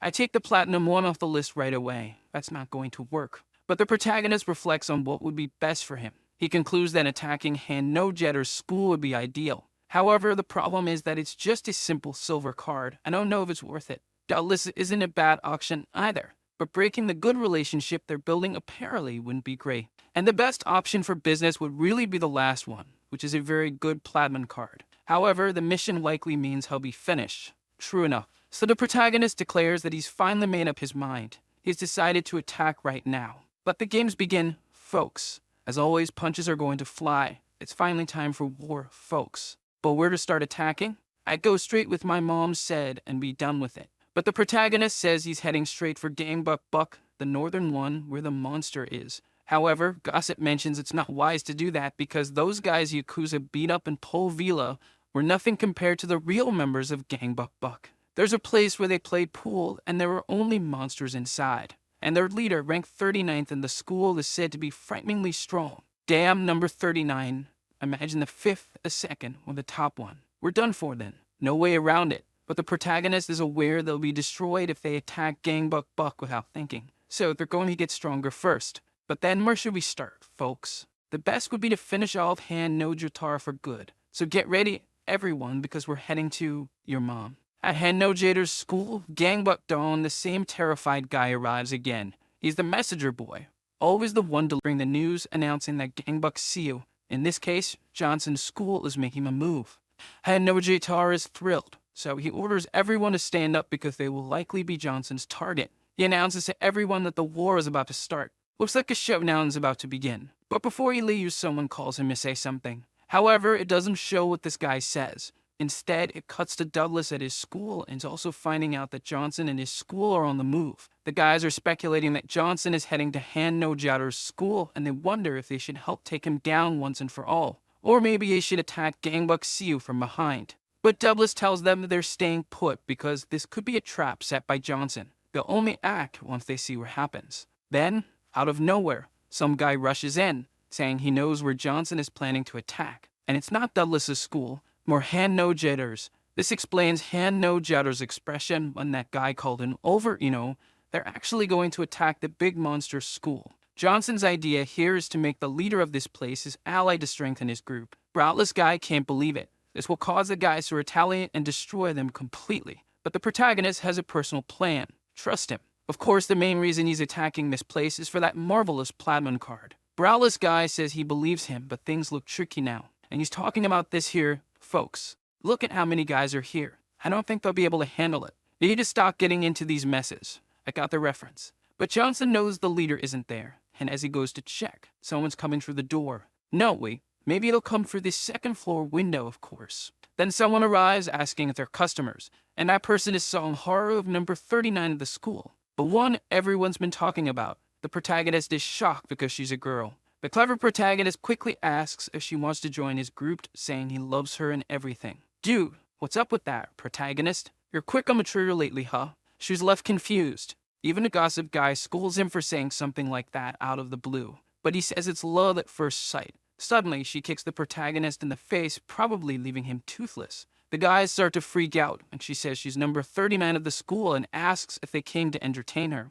She or he? I'm not sure now. Let's say it's he. Gossip guy steps forward, questioning how she could be a woman, but he's cut off by a punch as he clarifies he's a man. And the guy's just standing there like, how do you have a woman's body? As expected of Gangbuk Buck. I'm not a woman, damn it. Are you stupid? But she knows gossip guy held back because he thought she was a woman, or is she? Now I'm confused, I don't know either. Help. But the real gentleman here is Yakuza, who says he'll fight her, our great Diablo. But someone tells him to stop. It was Johnson himself saying he'll handle this. The guys ask if he's okay, and he says it's his first time. I thought his first time being knocked out or something. But he says, all happy, that it's his first time being run over by a girl. What? Is this a fetish? I think Johnson likes it trapped, folks. Not the music kind, if you know what I mean. She gets mad, saying he's not a girl, and punches the protagonist. But he dodges and even says, nice to meet you. Mid-fight, calling himself Tank Top Johnson as he jabs her. Dude, if this lands, people might say he's sexist. Unless it's a trap. Or not. I don't know anymore. I'm all glitched out. The protagonist is more impressed by how charming she's while dodging than the dodge itself. So in this case, he throws a strong kick and she dodges again. Everyone is stunned, including the pool table guys. They genuinely don't know who will win and just cheer them on. The protagonist says she's really incredible, asking if she does any sports or anything like that. But she says no. And he says, so she trains a lot with that girl's body of hers? Huh. No way. There must be a story behind this. And he tells her to pay attention now. He spied on a lot of people, but he thinks she's better than them. And he's not saying that because she's pretty, no. He says it because he believes in her. Then he proposes that if he wins, she'll join his team. Let's give it our best, Soson Haru. And Haru Haku. Both are traps. Coincidence? Yes, it is. She just doesn't understand why the protagonist wants her so much. The protagonist is into a little trap action. It's pretty enjoyable. But he says he can see it in her. She asks what he sees while throwing a punch at him. But the protagonist dodges it with ease. And here we see her stats. Actually, and not bad, right? What the protagonist saw in her folks was enormous potential. And he says this while landing a solid punch to her stomach. Protagonist being a macho. And now a submission is created to recruit Sanharu. He says she keeps surprising him with attacks, so he can assume the bet has started. So what do you think, folks? Do you think it's a good idea to have this girl on the team? Or is it a boy? What do you think? Comment and let me know. Is it a girl or a boy? I think it's a girl. but the girl says she doesn't want to join his team while punching him. However, the protagonist once again dodges easily and throws a punch at her guard that almost bends her arm back. The protagonist is determined to recruit her, no matter what. Then she punches him, telling him not to get distracted. It's the classic, you snooze, you lose. Only she's startled when the protagonist falls against her. Is the protagonist just a flirt, or did he really lose the fight? The guys are all clueless about what's happening here. Not even his own friends understand.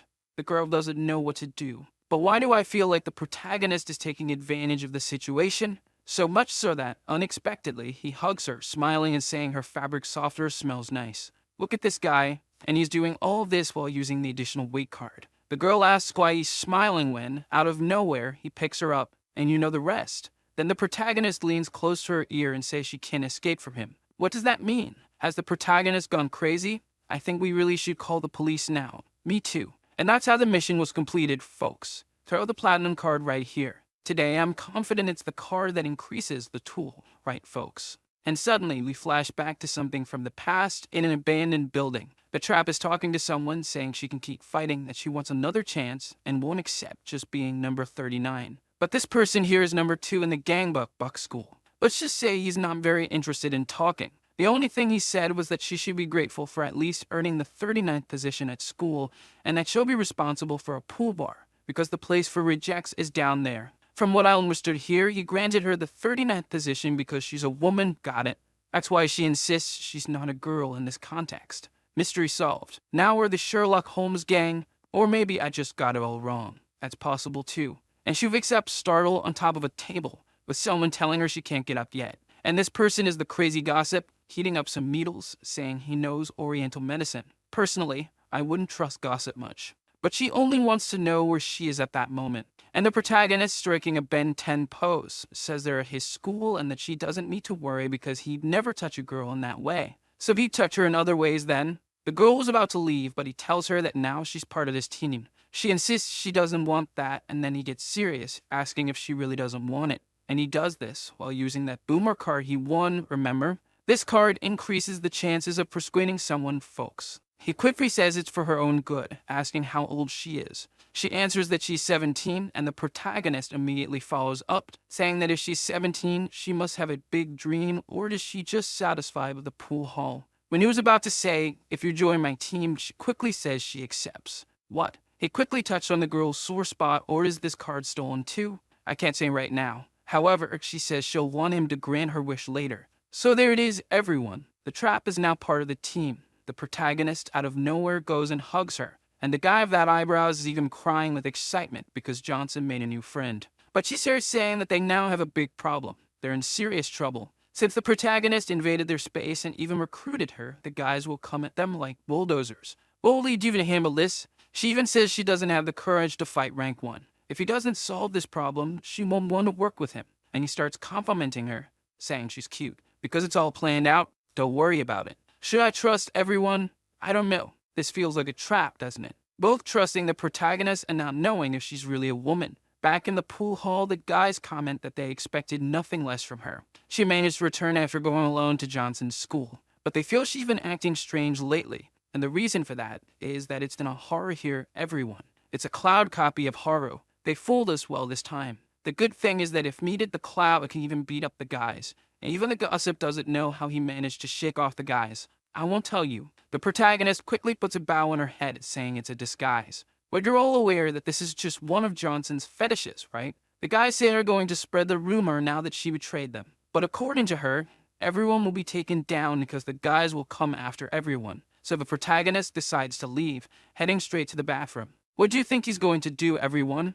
Reveal his new cards? He's bald. What? Bald? You're going bald? I didn't get that ending. One of the cards he got because he invaded Buck, and another for recruiting Haru, right? And he immediately reveals the silver one first, which is just a Temis card. They'll probably be destroyed later so we can see if the tool upgrade one comes up, right, everyone? Speaking of the tool upgrade card, that's the one we want. Who's with me in trusting that the platinum one is the tool upgrade one? Type tool upgrade in the chat now. I trust. It has to be the one. The protagonist grabs his throat a little because even the Wi-Fi signal doesn't pass through now. And the card that came, everyone, is the diaper, as in diapers. The description reads, I wet my pants. What the heck is this? Wasn't this supposed to be an attack card, says the protagonist, because the tool upgrade one isn't everyone, and it's really weird on top of that. And suddenly, the system creates a nutrition mission, probably related to the new card. Or nah, I don't know. All I know is that I know nothing now since the tool upgrade card didn't come. I'm even a little sad. Suddenly, it cuts to Gangbuk Nam, where a guy is training. The number one, the school, Douglas in this case, thinking everything is ready for Johnson now. No one messes with that monster, gets away unscathed. Maybe. But that doesn't apply to Johnson. Things only end when they're truly over. Trust. And suddenly, his message boy arrives, terrified, saying they're under attack. Who comes to mind? Of course it's Han no Jutar, right? But the one attacking is actually Johnson. The guy is uncontrollable. He wants to attack everyone now. He's gone crazy. Douglas thought they were attacking Gangbuk Buck, and the guy confirmed it, right? But it seems like the ones who were attacked didn't suffer any damage that time. And currently, Johnson is attacking the tunnel. If they don't send reinforcements, all their forces will go down the drain. And suddenly, the Yakuza tells Haru that if she's tired, she can lean on him. But, as always, she retorts that she's not a girl. And now, everyone. Haru is number 5 at Johnson's school. From 39 to 5, she's doing really well, isn't she? The protagonist went there because the nutrition mission now is to discover Gangbuk Nan's business and once again, gain a significant number of cards. In total, there'll be 6 cards. Then comes the question, everyone. Are we going to predict that Yakuza will become stronger or will we bet on the new team member? But enough small talk now. Let's smash Gangbuk Man, everyone. The guys in the tumult are wondering if they're dreaming because it's not normal for a girl to come to the battlefield like this. You're literally going to bite your tongue, right? Even if it's by force. Of course she claims that she's not a girl, throwing a hard punch right into the guy's mouth. This trap is strong. Then she dodges another punch, using him as leverage to go higher. Yes, she actually started floating there by 50 kilograms. You might could do that. And the guy, out of nowhere, grabs her by the hair to obviously give her a beating, right? But she, even midair, manages to hit them both at the same time. And this doesn't quite look like a man's reach. I couldn't do that myself. It could be, in my case, an age thing as well. Could be. And suddenly, the girl starts to get furious. Because Johnson, instead of helping, is jotting down some things in a little notebook. And folks, I think I finally found someone who draws worse than I do. Look at this sketch the protagonist made of Haru. It's Kurapira. Now check out my realistic drawing of Zed. It's incredible, isn't it? Of course, the protagonist is doing this to determine which status-boosting card would work best on her, specifically the strength and endurance cards, since her speed is exceptional. Then someone shows up with the famous devil's hand position and the classic kidney stone removal hand.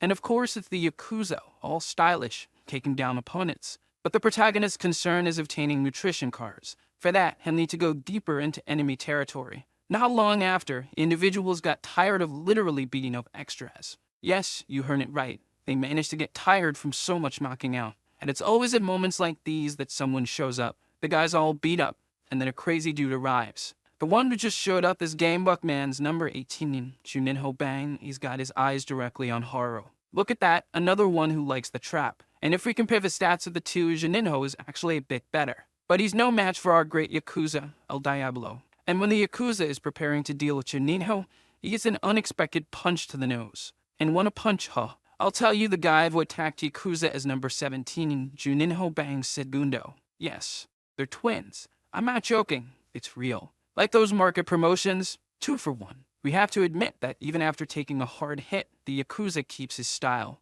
And going through the stuff with a guy who was dozing off, the protagonist finds a bag. Probably inside here are the items needed to complete his mission. The problem is that when he tries to open it to check, the protagonist is caught from behind by a big guy. What's this? This guy is the school's number 10, named Wong. And before the protagonist can react, the guy uses the famous move, Spine Tear. By the way, fix your posture, bro. You're sitting worse than L in a chair. I can see it. I can see it. Our protagonist even tries to use that energy recovering pill, but the big guy shows up out of nowhere and sits on him. And you know what that means. There's no way out. The guy starts pummeling the protagonist. Well, you can't win them all. When the guys go to report to Douglas, their fear was losing the bag, but when he sees one of Johnson's photos lying on the ground, the story changes. They grab the bag and prepare to leave, but guess who was awake there? There's no better time to use that last card you won, a one that says he wet his pants. And it couldn't have a better name, for the love of God. But to use it, here's how it works. All group members must be incapacitated to fight. Then, all those members gain an incredible status bonus for 1 minute, plus recover all physical exhaustion. The downside of this card is it can only be used once a month, and I'd say depending on the status it offers, it's at least fair. This skill is on the same level as Seojaen's skill, even with the same cooldown time. Coincidence? Because look at what this card does. Besides reviving the fallen and recovering them,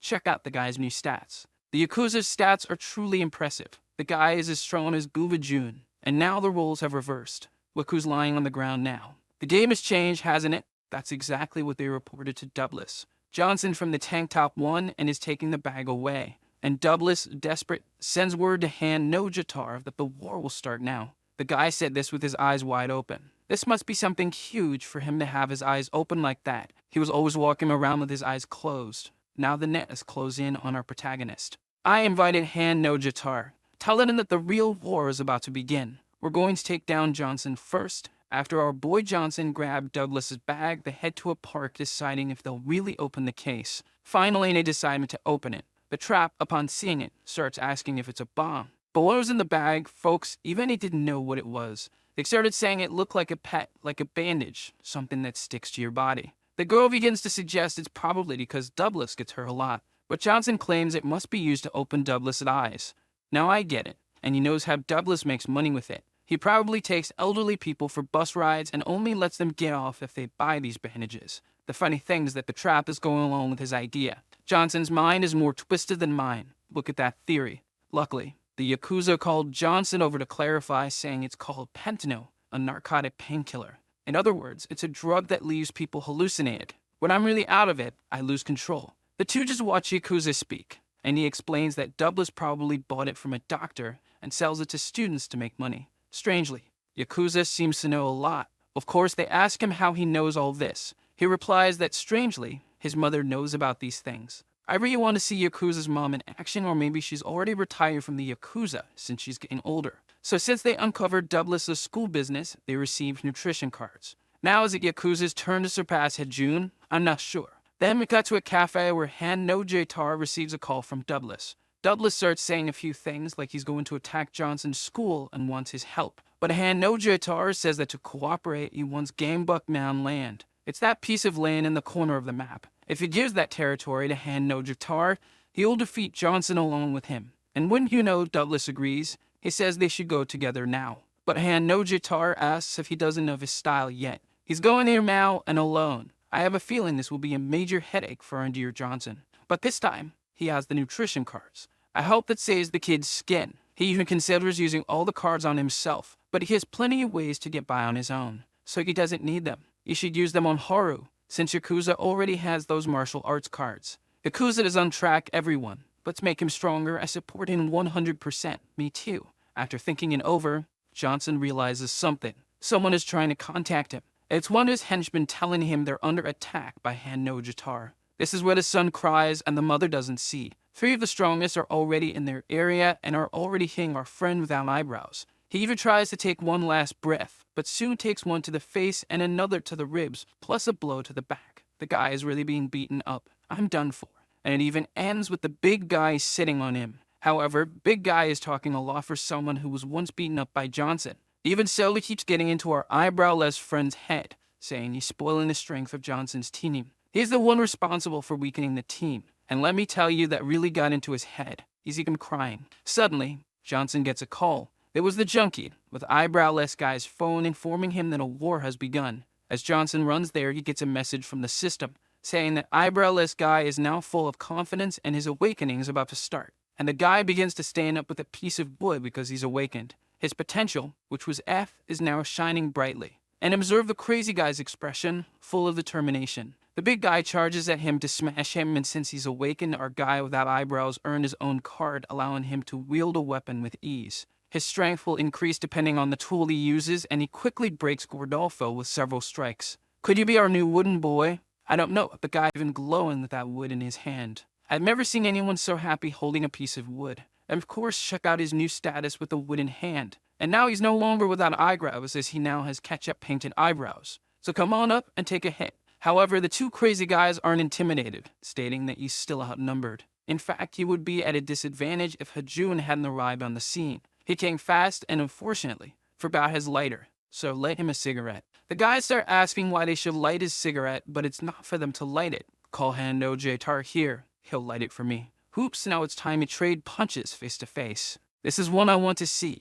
Hando Jtar versus Hajun. Let the punches fly. We quickly return to our wooden boy facing Gordolfo, who tells him to drop the piece of wood. Let's drop the wood on your head. But the big guy has good resistance and learned to defend against the strikes. So he struck back, hitting the eyebrowless guy's nose. Yep, the wooden boy was defeated. In fact, the 200 kilograms Gordolfo is now coming to crush him. While Johnson was running, he saw eyebrowless's status. Even awakened, he wouldn't beat Gordolfo with that status unless his status changed again. And you know why it changed now? We just evolved from wooden boy to turbo guy. This one wouldn't pass a checkpoint, right? And now it's just to use motorcycle exhaust on the big guy. He dropped some catchphrases because if there aren't any catchphrases, it's not our eyebrowless guy. And then he fell onto Gordolfo. I'm not even going to talk about what these guys are doing anymore because it's becoming normal to throw themselves onto each other in this manhwa. And he knows there are still two guys left to face. One of them is this odd one here, Park,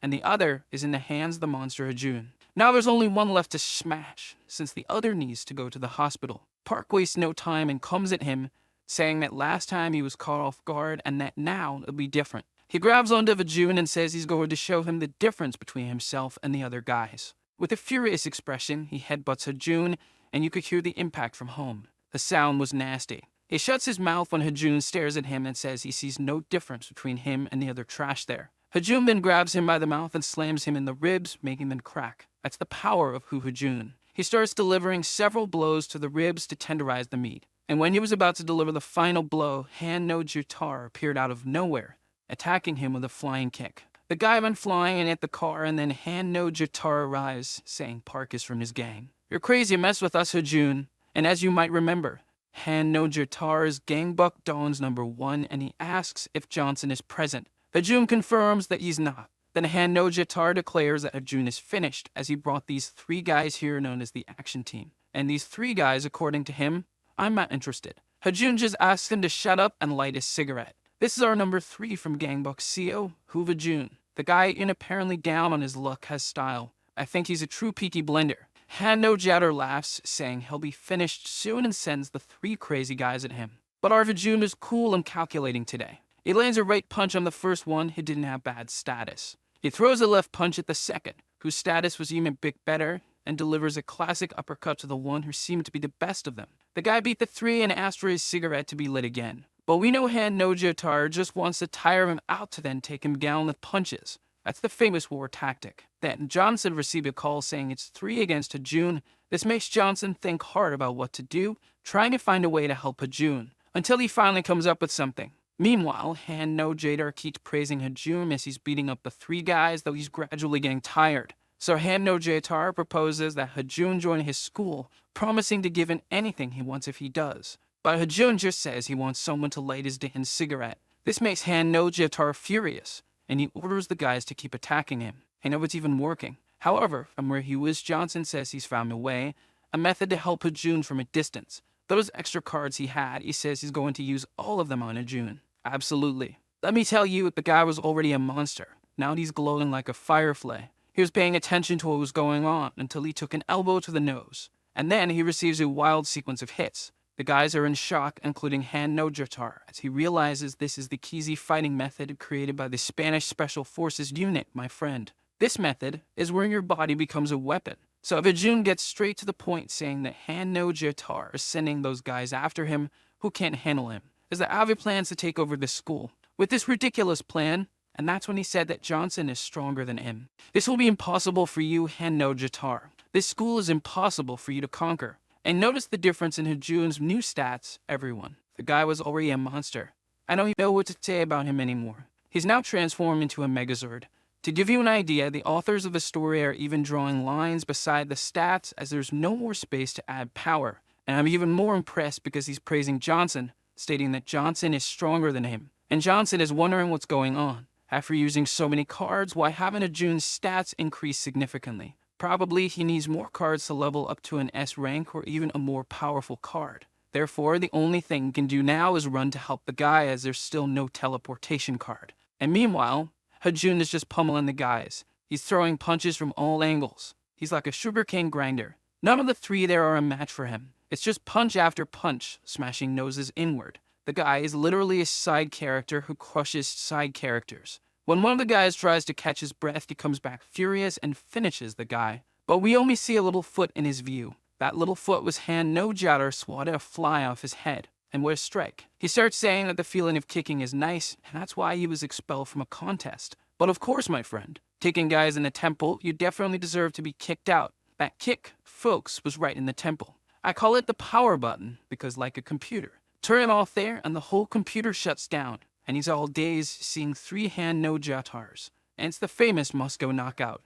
Han no-Jatar loves the cowardly approach, and Hajun was defending all of them. If the guy didn't have the famous Sarakura leg, Han no-Jatar is landing long-range kicks with his legs. That's it, folks. Hajun is close to defeat. Han no-Jatar comes running and delivers several kicks, then climbs on top of him, taking the highest belay position to finish off Hajun. And he almost would have if Hajun hadn't grabbed him by the leg and punched him in the chin. Take that. You deserve that one. You thought it would be easy to invade Gangbuk-seo. At least you'll be going home with a missing tooth. But Hajun is wrecked, folks. He actually says he lost. Han no-Jatar asks, what? But Hajun didn't say that to him. He actually admitted that he lost today, but it won't be like this next time. He said that to Johnson from the tank top, who was just arrived. He asked Johnson to finish this. And look at Johnson's face. Is there going to be a fight today? Then I'll go get the popcorn. Han no-Jatar starts asking if Johnson thinks he can win today. And I think, one-on-one, he might, right?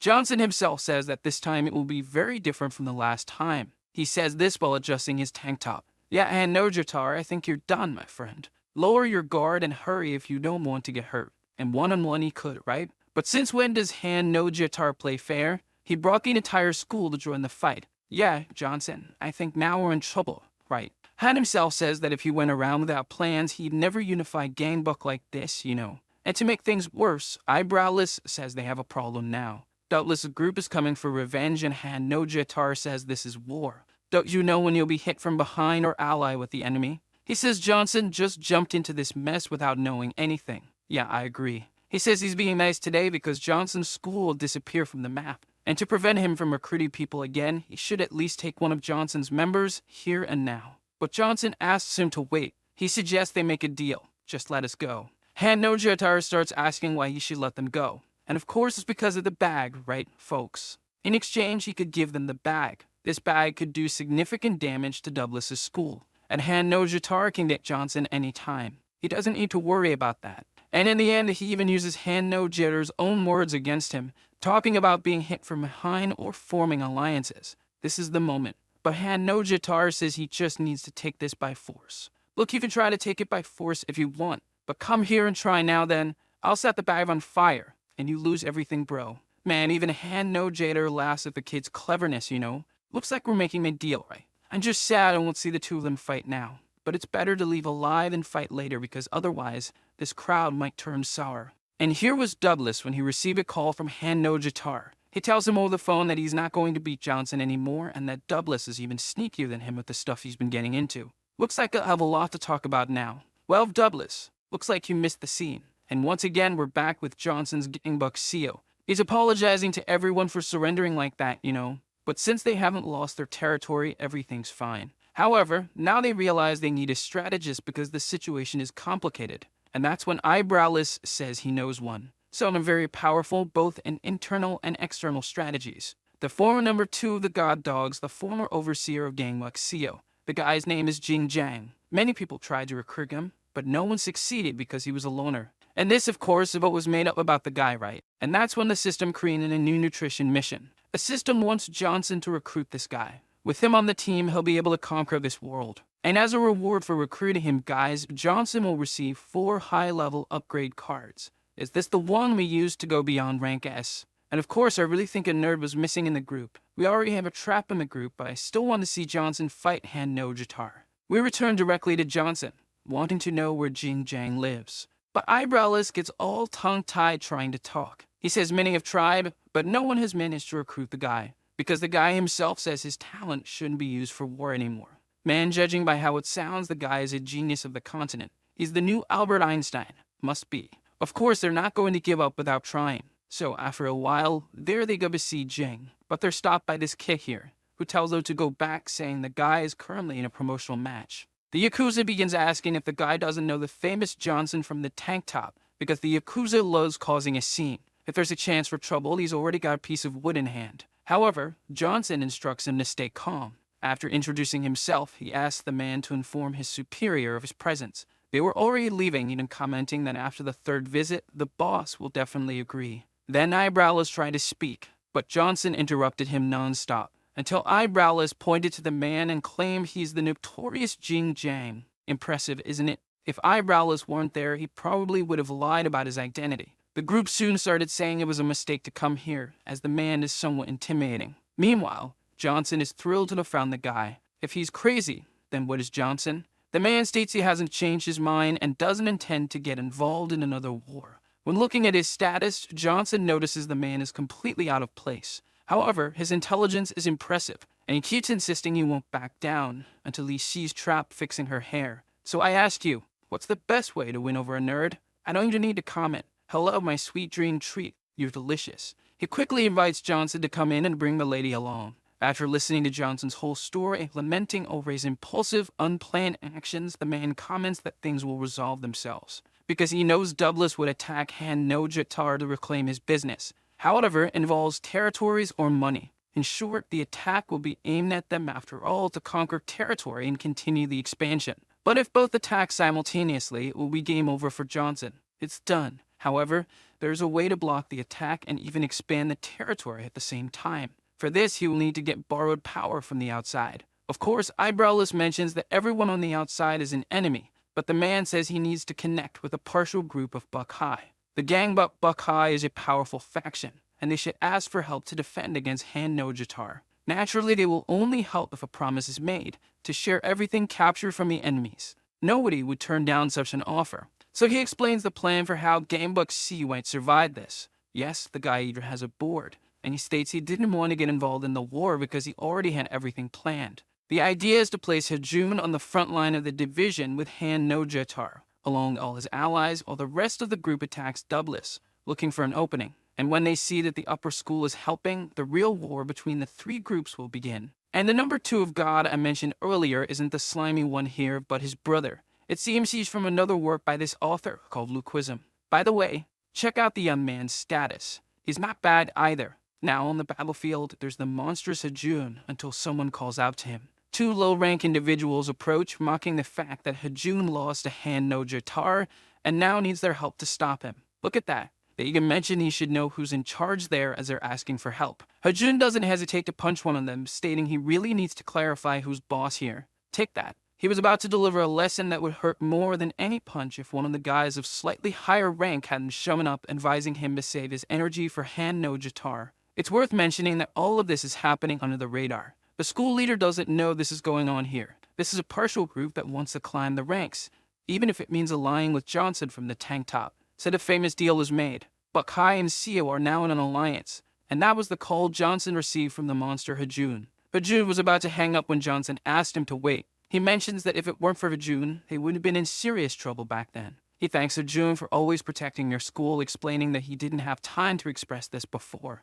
But Hajun responds that he shouldn't get the wrong idea, as he's only doing it because he doesn't like Han no Jatar. So they say their goodbyes, but Johnson realizes it's a lie. The man is genuinely interested in the school's progress, or maybe even in him. Now that the team is growing, he needs to become stronger and make them stronger too. When spots a bus, Johnson has a brilliant idea. The guys from Buck High are noticing something strange. They're puzzled by the presence of a guy with a bag over his head. Of course, this man is Johnson, who invades Buck High to get more missions. That was his genius plan. And it didn't take long, the system created a mission for him, to check the strength of this Buck High. For this, he'll earn a diamond card. Whoa, could that be where our legendary tool upgrade card is? The guys try to attack Johnson, but he dodges and counters with a strong punch to the guy. There's the famous old man with the sack, and then there's Johnson's sack. No, wait, that sounded a bit strange. Johnson with the sack. And the guy he punched didn't fall. Instead, he came right back at him. He dodged easily, if it weren't for another guy kicking him from behind. Yeah, Johnson, it looks like you walked into the lion's den, my friend. Everyone is pounding him. Of course, most attack him from behind in a sneaky way, but he chose this himself. He's got to deal with it now. To top it off, he got kicked by the bald guy. He's confused about being in gangbuk territory, but those guys from the pool were so weak before. Why are they so strong now? I don't know. Anyway, the 5 came at him again. And history repeats itself, 5 against 1, and in the end, it's Johnson who ends up battered. Coincidence? I'm noticing a pattern. After beating Johnson, the guys were leaving, but one of them heard something. Johnson's sack starts to rise. Of course, it's thanks to that masochism card, where the more he gets hit, the more he likes it. And after consuming a recovery seed from Dragon Ball, it's Johnson who charges for the attack. After a while, he calls the Yakuza out of breath. This leads Yakuza to make jokes, of course. Are you getting one off, you rascal? This irritates Johnson, and he says he'll continue the conversation. He informs that he's training in enemy territory, as no Jatar and Douglas must be in serious tension. This will buy them time. And this time should be used to get stronger. The situation is complicated, but Yakuza asks if it's safe to trust the nerd giving out strategies. And that's when Johnson hears something strange on the line. He heard Yakuza making an awkward noise. What's that about? Yakuza's joking around, but Johnson knows he can't fully trust the nerd like that. However, Eyebrowless got pretty beat up this time, and that of course was because he acted without thinking, without a strategist. He doesn't trust the nerd much either, but in the end, he has a plan. The plan is to get strong. If you get strong, you could just go around punching everyone and that's it. And that's exactly what he's doing right now, folks. The mission was updated. He's already checked the guy's skills, and now he needs to make Johnson's sack famous. And the reward you already know, the diamond card. Is that the tool upgrade card? Well, for now, he can't be seen. So he'll continue this mission after school, folks. He's going to get stronger no matter what. But now it's time to go home.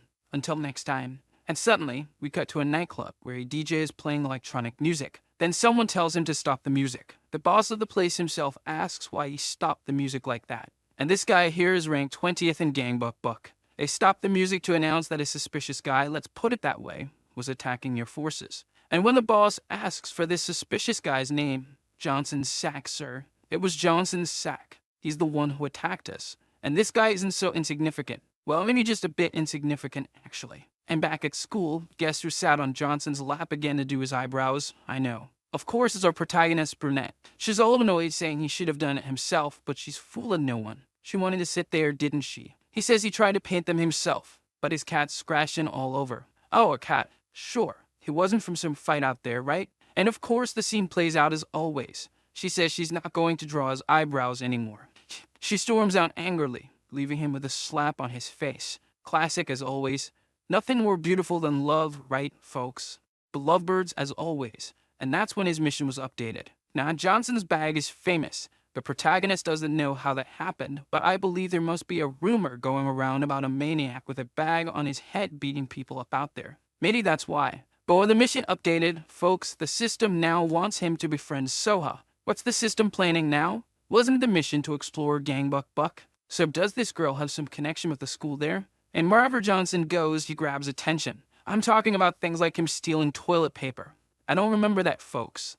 Am I going crazy, or is this what made him famous and we just don't know it? My goodness, I'm lost. Hello, help. And Johnson was already thinking about how to get in touch with Soa. He doesn't even know how to respond to the girl on the phone since she was always chasing after him. In short, he has to give her more attention now. And here was the protagonist, Brunette, sipping a coffee when her friends asked if she likes Johnson, which made her really annoyed, right, folks? Though she's offended, that means she does like him, doesn't it? She even says he's playful, very interesting, and that hitting him is fun. It's just the ending that's a bit odd. But oh well. Then one of the girls says he's like her boyfriend then. And right at that moment, she looks out the window and sees Johnson talking with Soha. And Soha is even lightly flirting with Johnson, but the guy's practically asleep on his feet. The brunette, all desperate, calls out to Johnson. But from where you are, he can't hear you, my dear. And then she turns away to sit, thinking, it's Johnson. There's no way the guy is on a date. But as they say, folks, forgives a hole is the city council. Is that right or not? Johnson's on the scene for business, folks, and she says he can feel comfortable with her. Then he asks where she'd like to go, but she says she doesn't have any specific place in mind. So how about a coffee, right, my dear? And then we cut suddenly to Johnson's mom talking to her daughter. In this case, Johnson's beautiful sister, asking why she doesn't go on dates and get a boyfriend. She says her friends must be dating right now, but the protagonist's sister says they don't care about love. And then the mother asks, oh, what about Soa? Does Soa care about love? But the protagonist's sister says she only cares about her studies. And she even tells her mom that Soa is a perverted, crazy, and troubled girl. The mother even says she doesn't seem that way. But the protagonist's sister studied with her since elementary school, and when she started high school, she was different. The mother says she must be dating at her age. But someone like Sola, she's crazy. There's no way she's dating, says the protagonist's sister. Well, folks, from what I'm seeing, a fight between the girls over the protagonist is about to begin the way things are going. But the question that won't go away is, will the brunette finally realize she likes Johnson, or will the maniac take that trophy home today? No. Johnson asks what's going on because the girl is undressing in front of him, saying he's the one who wanted to get closer to her. Not wrong, but our Johnson is a bit slow with these things, my dear. Take it easy, or the kid will have a heart attack right at the start. And suddenly, he's in the living room watching TV, talking about how cool her house is. But he's getting bored because he's been on the couch for too long. Yes, she brought Johnson into her house. Is something going on tonight, folks? For sure. Except Johnson is in the living room and so went to her room. He even asks if she's asleep as she's taking a long time. But she's holding the door handle, thinking she's going crazy for bringing a guy there. And not just any guy. It's Johnson from the tank top. Then Johnson himself says he has an idea since she's too scared to talk to him face to face. She can talk from behind the door if she wants. And she agrees with that. Then he asks about her hobbies and she says she likes reading books. Just needed to add masochism at the end, didn't you, my dear?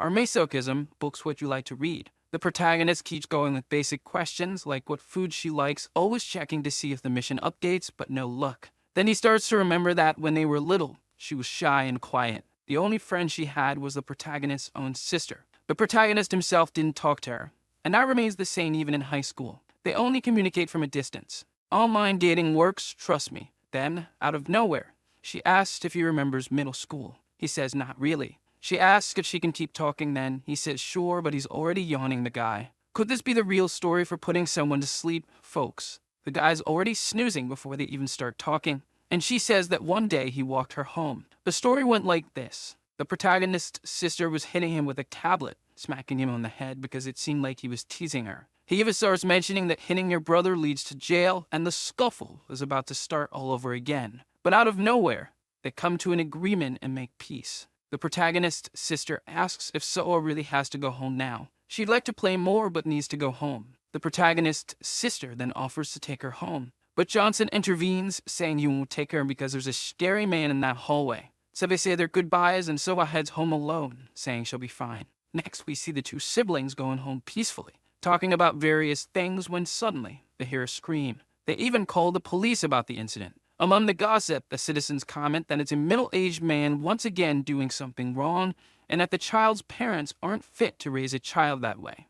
Fortunately, the neighbors heard and came out to help. Otherwise, something bad could have happened. And let's be honest, it's not the first time this has happened. So his parents do nothing to change this situation. They always make her go home alone. And Johnson, in turn, was just listening to it all while Soa called her mom, asking when she'd come to pick her up. But her mom replies that she has an important meeting and that Soa should go home alone. And once again, the story repeats itself. And this frustrated the girl, maybe explaining her behavior now. Then suddenly, someone calls her while she's crying. It's our boy Johnson with his impressive vehicle, asking her to hop on, saying he won't ask again. I have to say, even back then, the boy already knew how to strike a pose on his bike. He says he's going to peel hard today, even if she cried, you wouldn't stop. So it's better for her to be ready. It's her choice if she wants to go or not. And that's how Johnson took little Soa home that day. And today, he's the reason she forgot about that hallway. She doesn't remember if the ride was long or short because her heart was racing. She says this while in the room where Johnson is lying down. She mentions he probably doesn't remember it because it was only for a week. She wanted more memories with him, but ended up moving away. He might not remember her since they were young, but above all, she didn't expect him to fall asleep while she was telling the story. She's disappointed to see him asleep. Still, she feels happy. Suddenly, she puts on the protagonist's jacket and quickly grabs it. Like every maniac, she has to smell the collar. She even says she doesn't mind if he doesn't remember. It's more fun that way. And there he is, passed out on the couch. We need to review a few things here. I admit I've changed my perspective about her quite a bit. Before, she seemed like just a maniac, but now she's a childhood love for the protagonist. In this case, he's hers, right? Of course, she's still a bit of a maniac for sniffing his things. However, it didn't come out of nowhere. It's something that goes back to childhood. I really don't know who the protagonist should end up with anymore. And what about you? Do you prefer the brunette, the blonde, or are you as undecided as I am? We need to see more about the two of them to decide soon. I just don't know if she gave him a peck while he was sleeping because the final scene was a bit strange. Then back home, this time the mission is complete. Yoli found the shampoo scent on his body strange, wondering if she had sprayed something on him. And on top of it all, she's not responding to his messages. He thinks this might be because he fell asleep and she got mad. But now, what's done is done. At that moment, the mission was updated. The mission wants him to conquer the Gangbuk pub. Right away, he realizes there must be many adults in there. The mission is even guiding him this time like a GPS. So inside the pub again, the boy asks the DJ to stop playing because Johnson's bag has arrived at the party. Yes, he must be crazy in the middle of so many men. And out of nowhere, he hears someone saying he's a man with great tactics. And the one who said it was the leader who's always reading something, the 20th in the ranking. He says what he just said is a quote from Michi. Then the protagonist says he doesn't care who said it. He'll take the place for himself, and that's that. The other starts saying Johnson's bag can't handle him. He should leave now because he'll forgive Johnson. And then it's revealed that this guy is Yang Shinhack.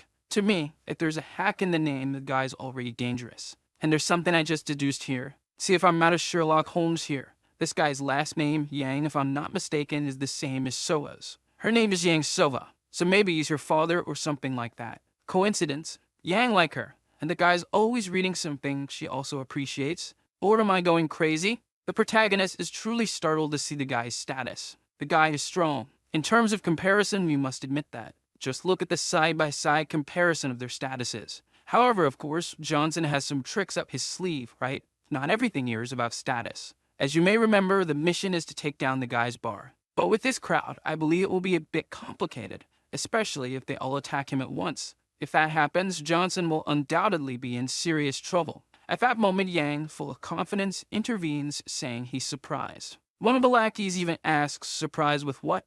Our boss? He replies he's surprised by everything. The guy's presence there alone and the fact that he's not intimidated by all these people. And the most surprising thing of all is that he was defeated in less than 3 seconds. Yes, they beat up Johnson in the blink of an eye. My God, what did I do in my life? And the leader, addressing him, says he should pay respect to the man who showed up knowing his defeat was certain. However, a fight isn't won with excuses or with results. He says it's time to see what's behind Johnson's bag. This isn't wise, my friend. He was already reaching out to grab Johnson's bag when suddenly, Johnson grabs him and uses the Strength Boost card. Now you already know, the famous move to break spines is underway. This was Johnson's plan, to bring the bar down. And if only one guy controls it, why fight against the whole crowd? If Johnson defeats this one, the game will be over. And then comes the famous spine-cracking blow. The lackeys are terrified. That's because the individual is lying on the ground behind Johnson. And when Johnson went to check the mission, it wasn't complete. As I mentioned, he was just lying behind Johnson. So the guy already starts talking from behind him, quoting Nietzsche. You must ensure your prey is finished. I think things are looking grim for Johnson, right? Because either the guy is an invertebrate without a spine or he's a megazord, my friend. And look, the second option is the right one. The crazy ones say he's a judo practitioner, meaning throwing him here and there on the floor as if it were nothing doesn't affect him. He's used to being thrown to the ground. The guy's name already suggests he's full of advantages. Who am I to disagree? The guy himself claims he was born this way. But born with what? With this S+ rank and endurance status? Look at this unfair situation. I've never started a game unfair items or skills or anything like that, much less in my real life. It's quite possible I was born bald, my friend. Dan, I'm a total failure, my brother. And the guy comes up to Johnson, claiming his skill worked well. Like I said, it really seems to have straightened his spine. But Johnson isn't too keen on chatting. Next, he starts throwing jabs at the guy's face, but the guy says that's weak. Yeah, Johnson, now you've got 2 options. Resist and take a beating, or get beaten with dignity. I got the reference. The guy starts grabbing him by the collar, but he prefers to take a beating while resisting, right, folks? All I know is Johnson took a step back, which makes the guy wonder what kind of idiocy this guy is up to. Then he comes at him with a taekwondo spinning kick. But guess what? Not even that works on the guy, folks. The guy is Iron Man. I really can't believe it. And now I guess he grabs the protagonist by the collar for real and slams him onto the table. The crazies are thrilled to see their boss standing and Johnson on the ground. But Johnson was just sleeping with one eye open. And since the hacker saw this, he's coming to finish the job. Here, the job is done completely. I tell you for sure this one would hurt. But of course, as I mentioned before, our protagonist takes the beating with dignity. Then he consumes a recovery seed. At the same time, he remembers that when he recruited the trap-loving guy, he got 5 cards. And no, none of them are for boosting any tools. Forget about it, folks. Not yet. Anyway, let's have some patience, man.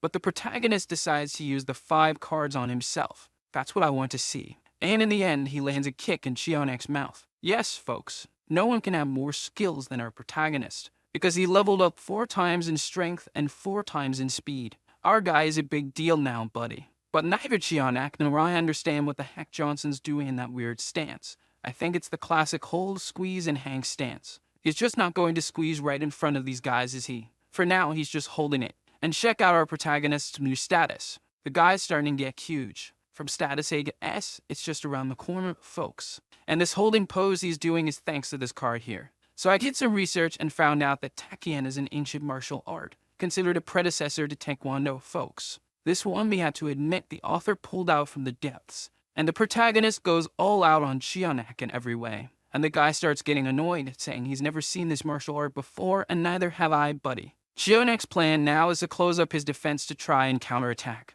But the protagonist closes his fists in a weird way and starts bombarding the guy with punches. And yes, he got into the guy's guard and even crushed his nose. Now it's the protagonist who says that Nietzsche once said, "You can't just carelessly let your guard down." Then the brawl kicks off, right, folks? With stomping on the head and everything. And he says again, Nietzsche once said, "You must finish well what you started." And he pounds the guy into the ground. Yeah, Nietzsche, take that. And now the tables have turned on him. And now I guess the mission is complete. And we wrap up with our protagonist talking to the system, saying their place is the best. Pocketing the diamond card. Boost card, is that you? Certainly. Then the guy appears lying on the ground, contemplating life. He starts remembering why he wanted to get strong, and it's because of his little sister. Yes, folks, he's the brother of the blonde Masakis girl. I would have sworn he was the dad, but this works too. I almost got it right. Seeing her bad situation, he started learning judo. He even formed a gang to get stronger. And he said he has no regrets about it because, instead of bothering good people, he'd go after the bad ones. He would intimidate those who intimidated others who get it. He was that super protective brother who'd burst into her room out of nowhere, asking if she was hurt because he heard the other school invaded theirs. He even said he'd go beat the guys up. But Silvatul didn't have to worry that someone had already kicked them out. And she says all happy that the one who did it was Tank Top Johnson. And that's why he didn't want to lose to anyone before meeting Regattas Johnson. And he's not going to lose again, he says. Little do you know you just lost to Regattas Johnson himself. And all that talk from Johnson about my place being a good place or the best place is because he claims he's the only one who can protect Soa. As far as I know, Soa isn't looking for protection. She wants other things with you, Johnson. Open your eyes, my dear. After arriving home, Johnson takes off his mask, which is full of saliva because it must be sticking by now. Gross. And he falls onto the bed. Folks. Johnson himself admits that guy in the top 20 was really strong. So imagine what's below the 20th spot. And after analyzing the new Takkien card, he has quite an unusual thought. Should he now merge all of his boxing cards, folks? Would he gain the skills of the great Muhammad Ali or Mike Tyson in person? It's a tough gamble to make. But he says he worked so hard to acquire them that he won't do it now. It's the famous saying, nothing ventured, nothing gained. But changing the subject, it's time to open the card he got after bringing down the guy's pub. The big diamond card, folks. Is there card to enhance the tool? Is that you? He quickly reveals the card. And this time, the diamond card is a summoning card. The card's name is Festival Card. This card is truly a show, guys. More details will be in the description. In the card description, not in the video, dude, stop looking down there. But this is something we'll see more toward the end of the chapters, right, folks? After all, there always needs to be some drama. And they finally fixed the names of the schools there. The pervert Jang is claiming that a war is about to start. However, the people are too interested in paying attention. Johnson himself is asking the guy to start dancing, and Haru mocks him, asking if he's some kind of war monk. However, it's not time for jokes, folks, because Rajun is now blocking Han No Jatter's forces at the border, and this is the moment to attack the southern school, Douglas School. The Trep's enthusiast is devising an attack plan where they won't be able to call for reinforcements. And so the war begins, folks. A shy woman without eyebrows will guard their school in case anyone needs support. Diablo Yakuza with the first years will follow Path A, and Johnson with Haru will go by Path B. However, they have no idea who will be defending. And Johnson, suddenly, casually says, "It's strange being alone with you, dear." I'm beginning to suspect that this Johnson really likes a trap. Trap is the music, you dirty-minded bunch. And Haru was excited, eager to fight. Yes, she's addicted to fighting, folks. However, when they open the door, there's a crew inside. The fat guy and the 2 twins. Haru immediately gets terrified because they're the guys from that time who blocked them under the bridge back when they had the briefcase, remember? On that occasion, there were 3, and now there are only 2. and those three together are pretty tough. In fact, if we observe the status of the three, it was strong for that time because it was only a blink from Haru, and Johnson quickly delivers a strong kick to one of the guy's mouths. The crazies didn't even understand anything. And do you know why Johnson is so strong now, folks? Remember the Diamond Festival card? The description of this card says that all cards will receive an upgrade. Yes, all these cards seem to be in a true festival because in the end, all the cards really got stronger. Man, that diamond card wasn't for enhancing the tool, but it was quite impressive. Then Johnson tells Haru that he'll handle the three by himself. She tries to argue, but he asks her to trust him, which as always makes her say she's not a girl. Sure, this note is true, and this excites the two who are left. Rodolfo even says Johnson has a weak physique and that he can take him down. But he's in for a surprise because today Johnson is in serious mode. And check out the kid's status. He's almost unlocking rank S. Suddenly, the guy announces they're being attacked on Path A at the same time. But who would be attacking there? It's someone who makes a horn gesture with the left hand and delivers powerful slaps with the right. El Diablo Yakuza making his entrance for you all. And he's in the best scenario he could wish for, with several first-year students praising him for being strong, which makes him all cocky. However, that's when another enemy appeared, folks. A woman with a katana, tattoos all the way down to her legs. Lee Ji-Yem, 9th in the ranking of South High School. She arrives cursing Yakuza. And take a look at the woman's status. She's intense. Yakuza says he's not sure she's stronger than him, but he finds her charming. Wow, Yakuza, are you in love now? She stands before Yakuza, and the guy starts saying she's a master of kendo. But he tells them not to make him laugh as he sees her as nothing more than a deer holding a twig. Alright, Yakuza, that was stylish and all. With your status, my dear, I think that deer could break you with that little twig. I have a feeling the girl's going to give Yakuza a beating, but she's just telling him to shut up and come to fight already. And it's literally coming to fight, if you know what I mean. Until suddenly, she looks to the side because there's a crazy guy saying she can't do this because she has a soft heart. And Yakuza just wants to know who this guy is. And when he turns, the guy is already in front of him. This psycho here is number 8 from South High School's Yuhakshin.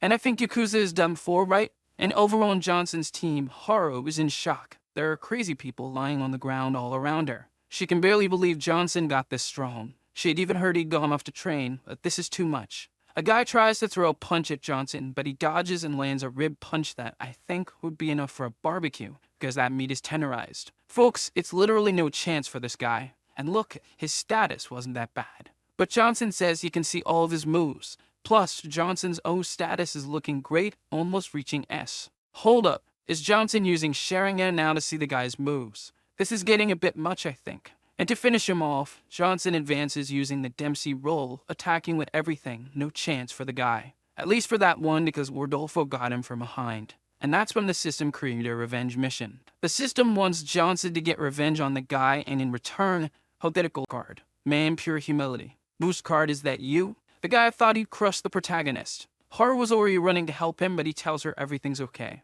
And you can just see the glow in the protagonist. You all know what that means, right, folks? It means he's getting hard. No, wait. He's getting resilient. Can someone erase that, please? The guy, even with decent status, is already sweating against the protagonist. Or maybe it's because he's a little chubby. I'm not sure. He even starts remembering how easy it was to defeat the protagonist before and wondering how it's possible that the protagonist now has strength similar to his own. At this moment, Rodolfo must have felt that chill in his stomach because the protagonist had already lifted him up. Strength similar to his. Here, we've got at least the double. Check out the protagonist's status. With the card activated, he's already burst into rank S, making things insane. Way too impressive, folks. And now it's showtime, isn't it? The protagonist grabs the guy and slams him into the ground, probably creating an earthquake in Korea. It's true, folks. I was Korea. And the guy, before blacking out, starts thinking he's felt this power before. It's the same as that northern monster. This means Johnson is almost there, folks.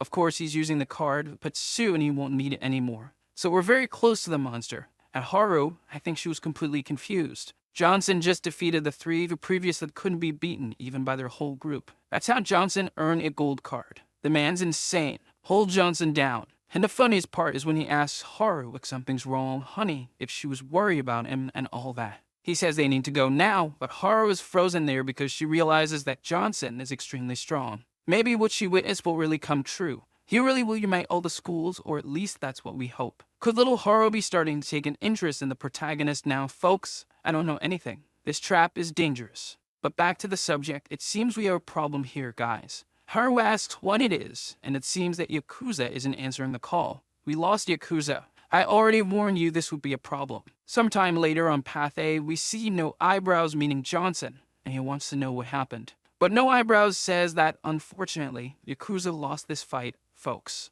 And not just him. All the first years were defeated. It seems they were hit by a piece of metal or something like that. So right. Johnson even asked if it was a tattooed girl, but it wasn't her. No Eyebrows says it was probably number 8 of the school, Ju Hakshin, because he's known for being cruel. According to what No Eyebrows saw, it seems Yakuza got hit more than necessary. That must have hurt him a lot. What do you mean, man? We need to catch this guy and beat him up, folks. Let's gather and beat this maniac to a pulp. It's not possible, man. Poor Yakuza. Immediately, memories come to Johnson's mind from the time Gordolfo used to beat him up at school for everything. And whenever he was about to get hit, Yakuza was there trying to help him. Of course Yakuza got hit too, but at least he tried. And it's the thought that counts. Not always. Sometimes, getting beat up isn't that great either. But he did all this and they weren't even friends yet. It seems that's when they met and became friends. The protagonist calls No Eyebrows and asks him to take care of the kids because he needs to handle a mission. I'm predicting this will be trouble. Meanwhile, at the southern school, Douglas School, the girl says he didn't have to do all that. He just needed to scare them. But Ju Hakshin says that if they hadn't done this, they would keep coming. Then Douglas agrees, saying it was necessary. Necessary, yes, completely unnecessary, that's for sure. You'll see what will be necessary soon, until suddenly someone comes in saying they're having problems again with Johnson's school. It seems numbers 13 and 15 have already fallen along the way. Douglas immediately asks if it was Guva Jun who did it, or if, at least, he was with them. But it's not quite like that. It seems the one who caused all this mess was just Johnson of the Regatta alone. He single-handedly brought down 3 points of the southern school and is now coming to where they are. No one can stop the guy. They don't know what happened, but someone really managed to provoke Johnson. Run for the hills. Johnson is enraged.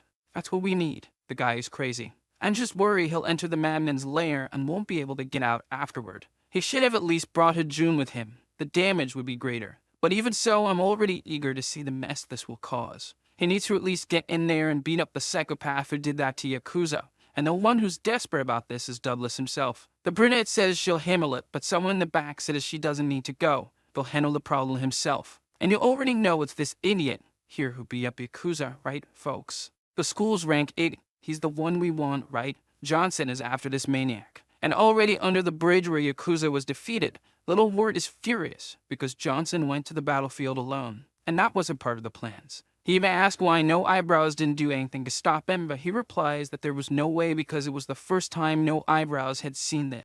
Johnson, for the first time, was truly furious. So that's why he's beating up everyone who appears. And at these moments, he gets a few flashbacks, some from the embarrassing school days. As always, Gordolfo back then had a field day with the bullying. And at this point in the story, Yakuza was already part of the group that was targeted by the bullying. It all started when he tried to give the tablet to clear Johnson's name, if you remember. From then on, it was all downhill, right, guys? Johnson, as always, was already in shock until Yakuza suggested they try running like maniacs to escape. And even though Johnson was getting messed up every day at the hands of these crazies, he still went to school because of Yakuza, not because of the teachers or his parents. In short, before the system appeared, he was very grateful to Yakuza. He owes his survival to him. To Johnson, he's not just a friend. He's his savior, because if it weren't for him, he would have given up on school a long time ago. And that's why Johnson is there with fire in his eyes, beating everyone to find out where Ju Hakshin is, the guy who beat up Yakuza. He wants this maniac. Until suddenly, he'd hear someone saying they know where Ju Hakshin is. And as you may remember from the scene, it's him in person. Right, folks? He takes advantage of the fact that Johnson doesn't know who he is and sneaks in a punch using brass knuckles right at Johnson's face. Only after getting the protagonist does he start saying that he's Ju Hakshin. This guy is seriously sneaky. Will you really be ranked 8th in South High School if you play fair? I don't think so. Also, remember how Yakuza got hit multiple times with something metal on the head. It was probably those brass knuckles. Now it all makes sense. And one thing we have to agree on, this guy's got quite impressive status too. And out of nowhere, he starts mocking the protagonist, saying he shouldn't be looking for someone without even knowing his face. Plus, the protagonist went down with just one punch. He even asks if there's something wrong with his resistance, as one hit was enough to knock him down. Man, the protagonist made it all the way there, taking down everyone along the way. He's probably exhausted. But then the guy gets closer and says he knows why Johnson came after him. It was because of that Yakuza kid, right? He starts saying that Yakuza is a pig for making him look like a fool while being on Johnson, saying that's why he hit Yakuza so much. I don't want to say anything, that if he's going to fight back, now would be a good time to start. Johnson, you're taking a beating. The guy stomps on his head, saying Yakuza was begging for his life, calling himself a pig and making pig noises. This guy is going too far. Then he grabs Johnson by the hair and says it's his turn now. But Johnson tells him to stop lying because Yakuza would never do that.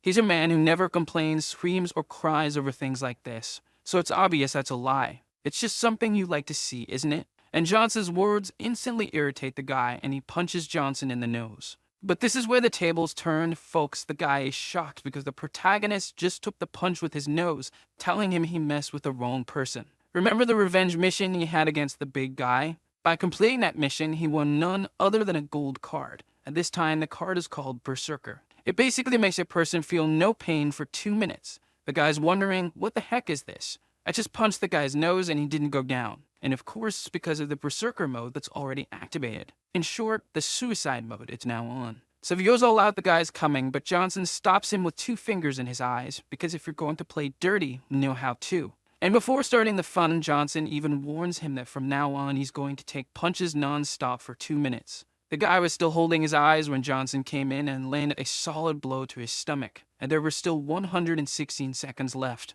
He landed a chop to the back of his neck from above, and there were still 115 seconds left. At that point, I think the guy already felt his soul leaving his body. Johnson even slapped him, and there were still 114 seconds to go. He starts running at the guy, and all you can see is his foot on the guy's face. At that moment, I thought he's already humiliating him.